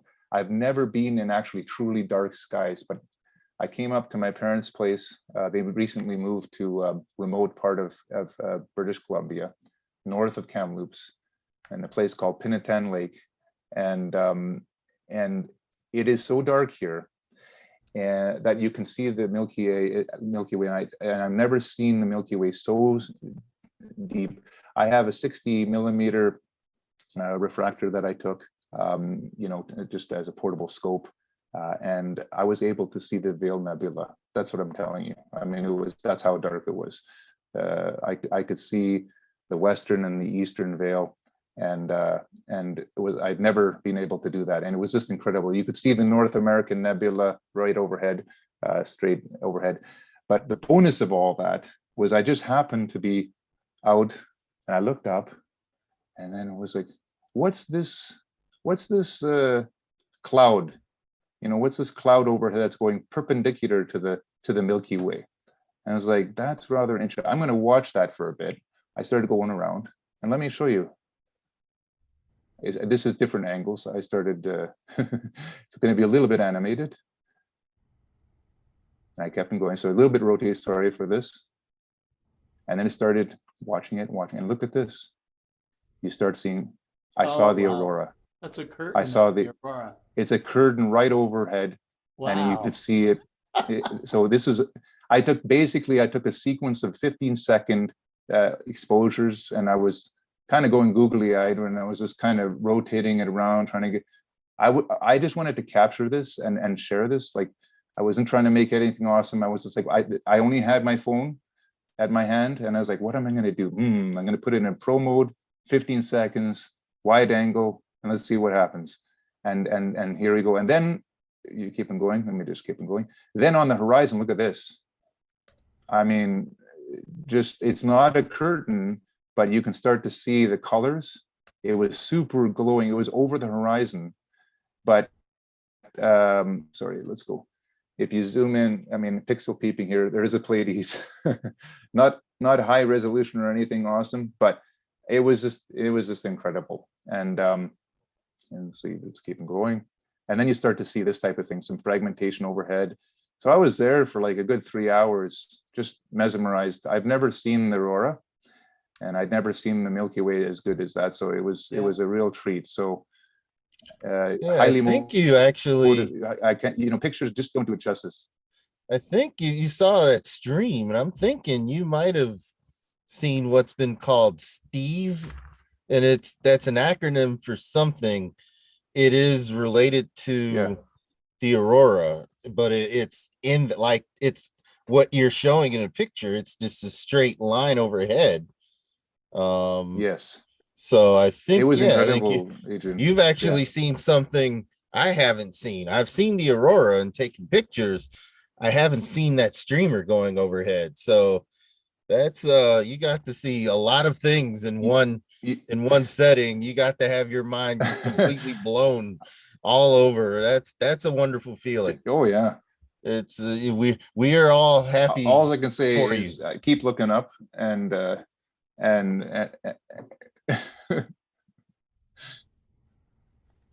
That's cool. It was very cool. It was a complete fluke.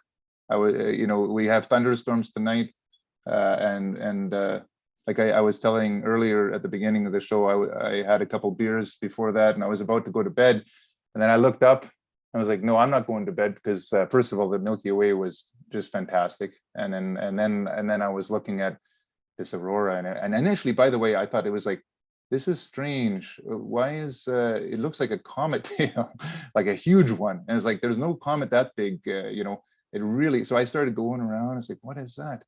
And it was like, and then all of a sudden it started to shimmer, and I was like, it wasn't moving like a cloud.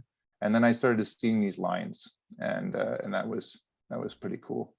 And so so yeah, so you know, kind of now going full circle, and I just want to say one philosophical thing that that's you know, when I think humanity's biggest challenge is basically ignorance, and I think it's you know, the solution is this outreach and sharing and basically keeping an open mind, and education. Education is the solution, I think, to humanity's future. I mean, if by being aware and being looking around, taking it all in, looking at nature, looking at the science. The dinosaurs, they didn't know what hit them, right? but we have the capability, and you know, we should really be educating and opening. So this outreach is absolutely a wonderful thing. I think it's important for our future. Absolutely, absolutely.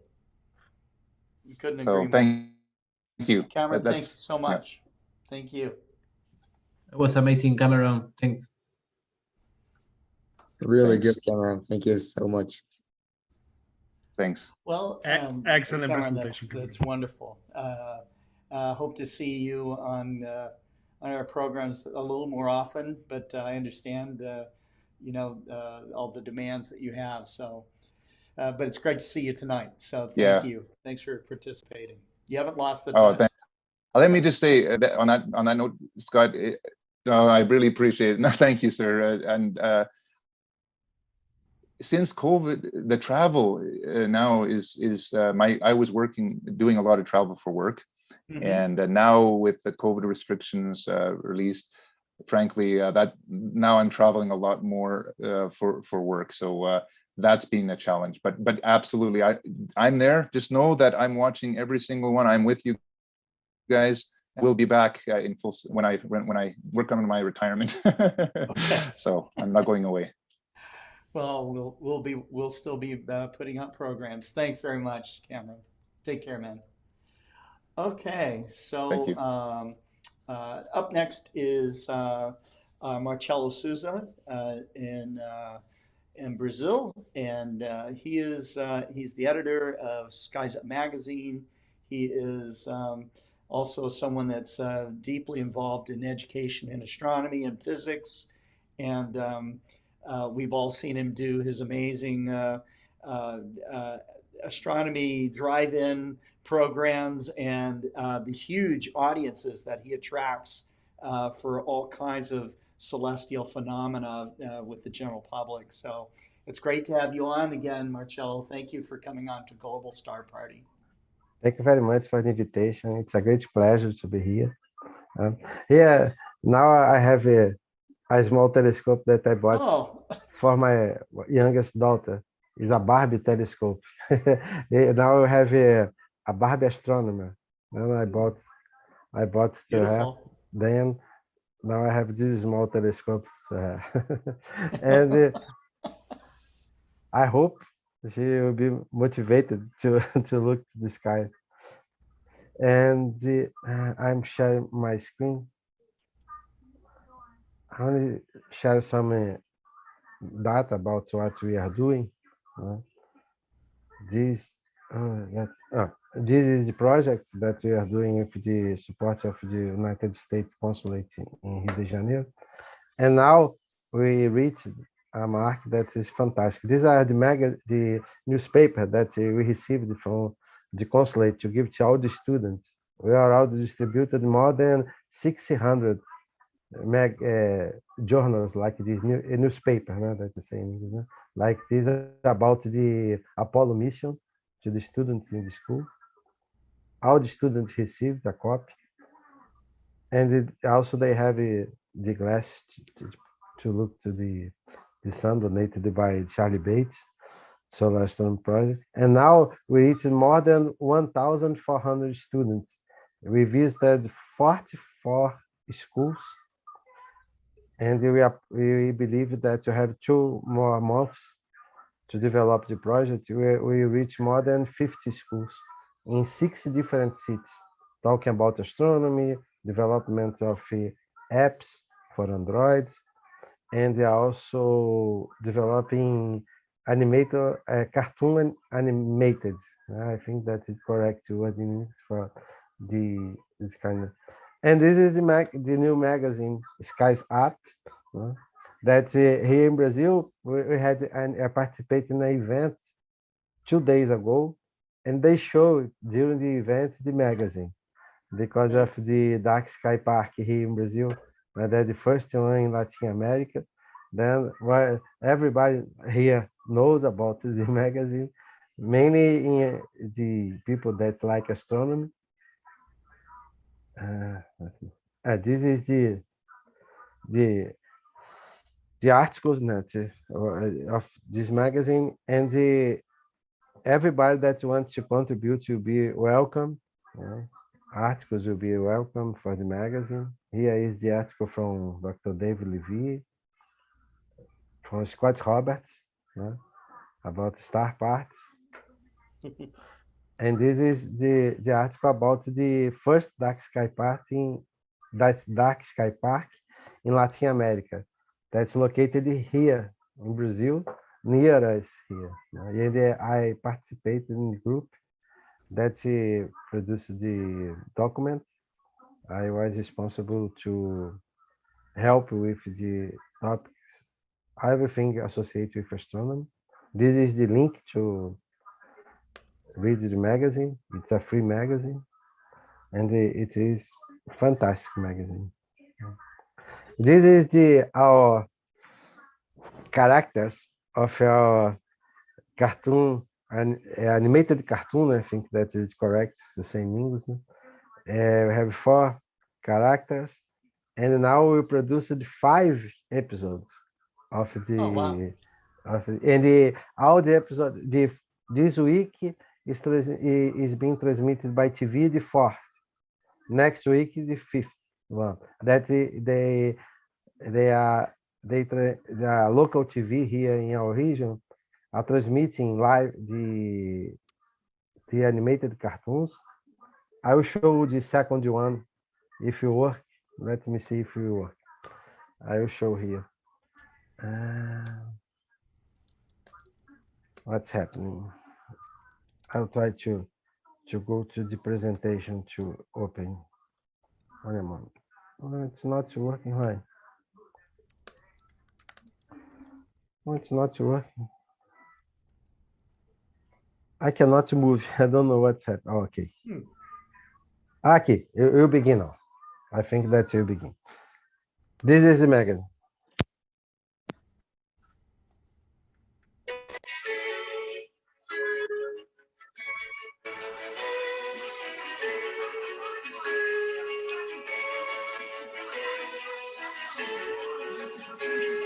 It's in Portuguese.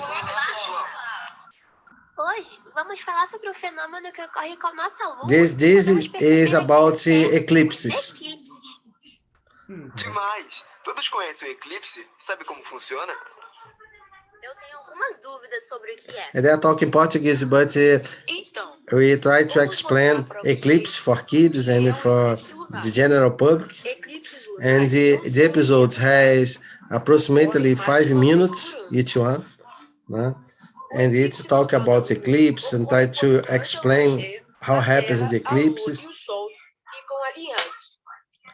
And we have 4 characters here, different one. lindo fenômeno e pode ser observado a olho nu.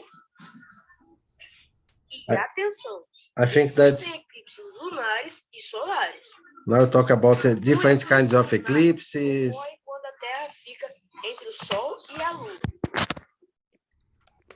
I took now is and then you have histories about a legend about the moon is everything was made by the students that participate in the project. This is the legend from the Greek mythology about Selene, that you say in Portuguese, né?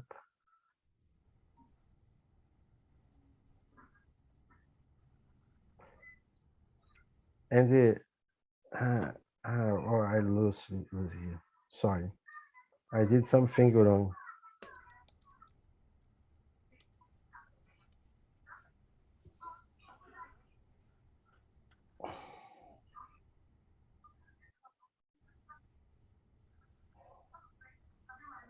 No, this is, I will not say.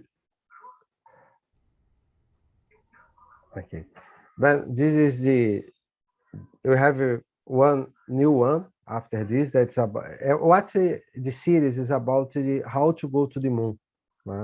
Then we talk about everything about the moon in each episode, and we finish the last one that will be transmitted next week is the moment that we talk about how to live on the moon, how to build a base on the moon, and this is the last episodes that you will finish and will be transmitted. Already finished and will be transmitted next week.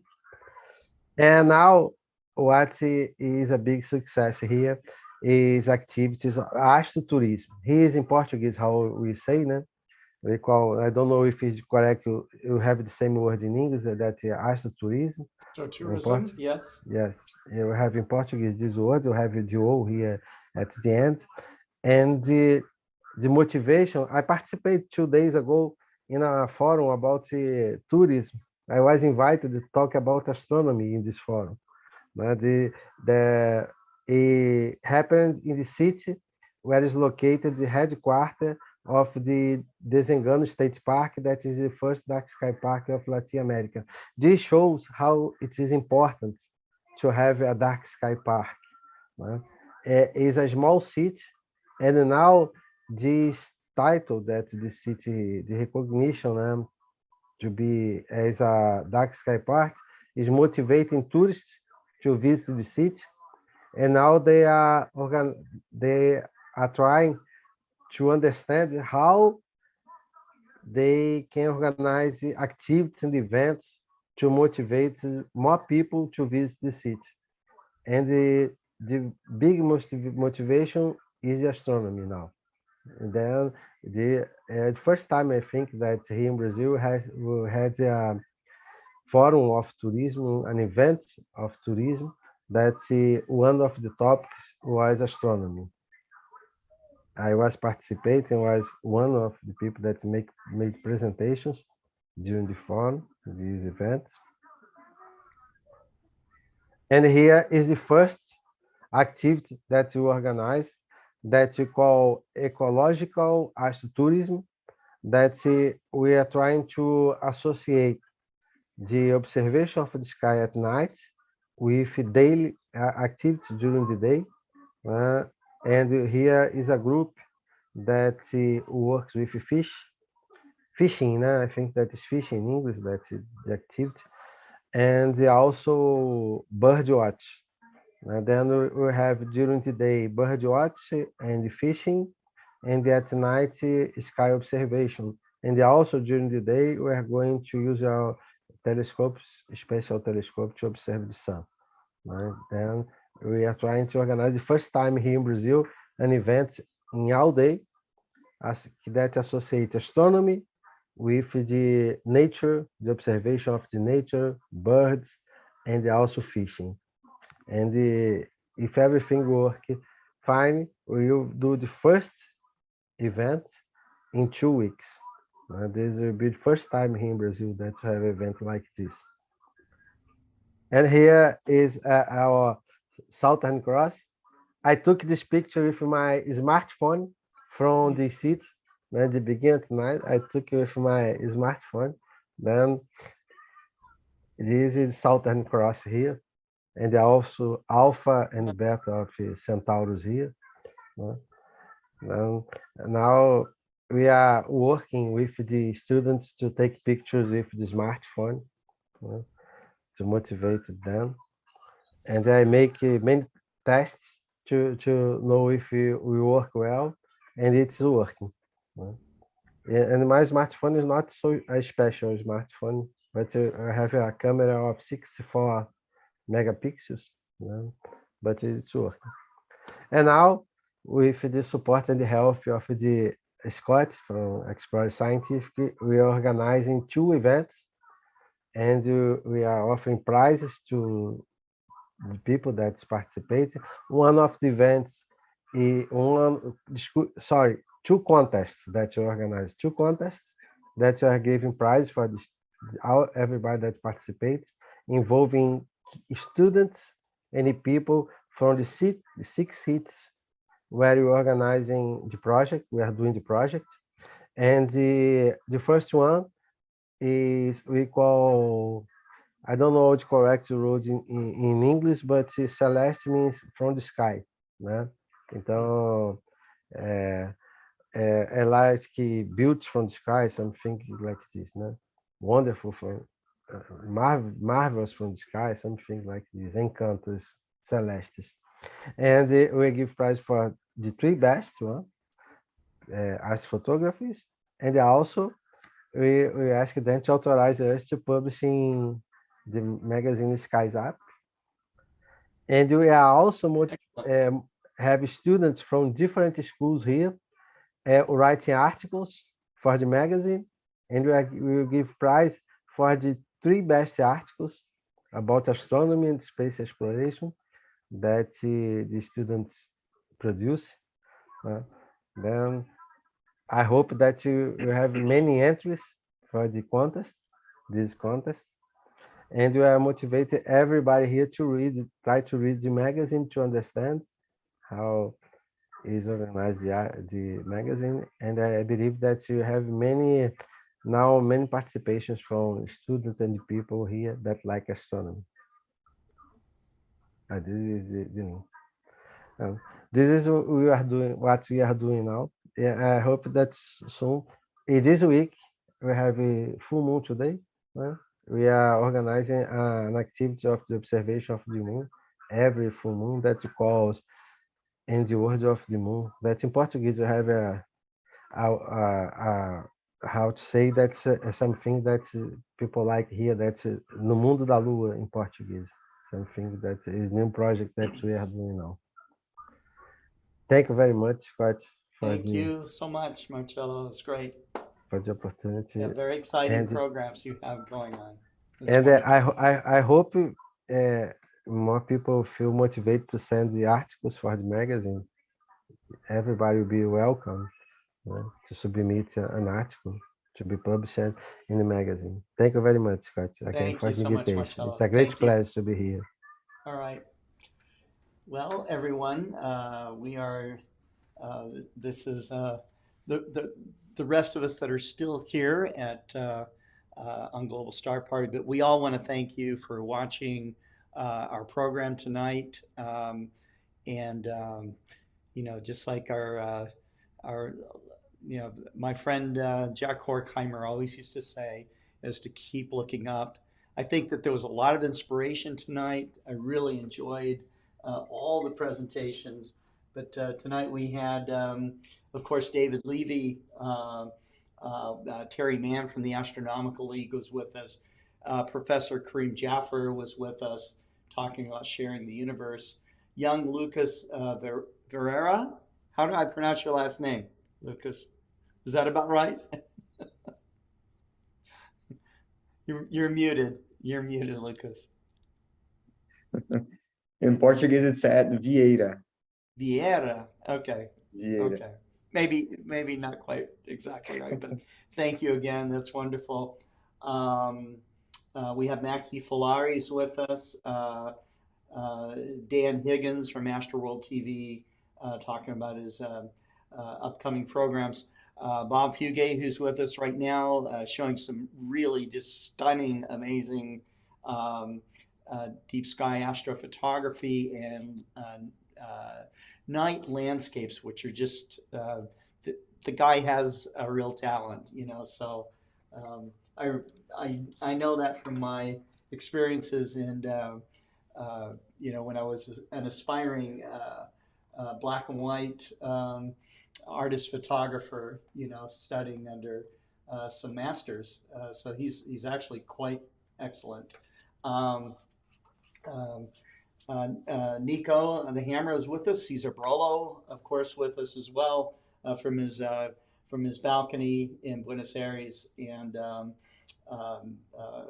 Adrian Bradley with his nightscapes. Again, some stunning stuff there. Cameron Gillis, you know, dissecting Stevens Quintet from Jay West with us, and ending with Marcelo Souza giving us all the highlights of what's going on in outreach in Brazil, and you know, talking about Skies Up magazine.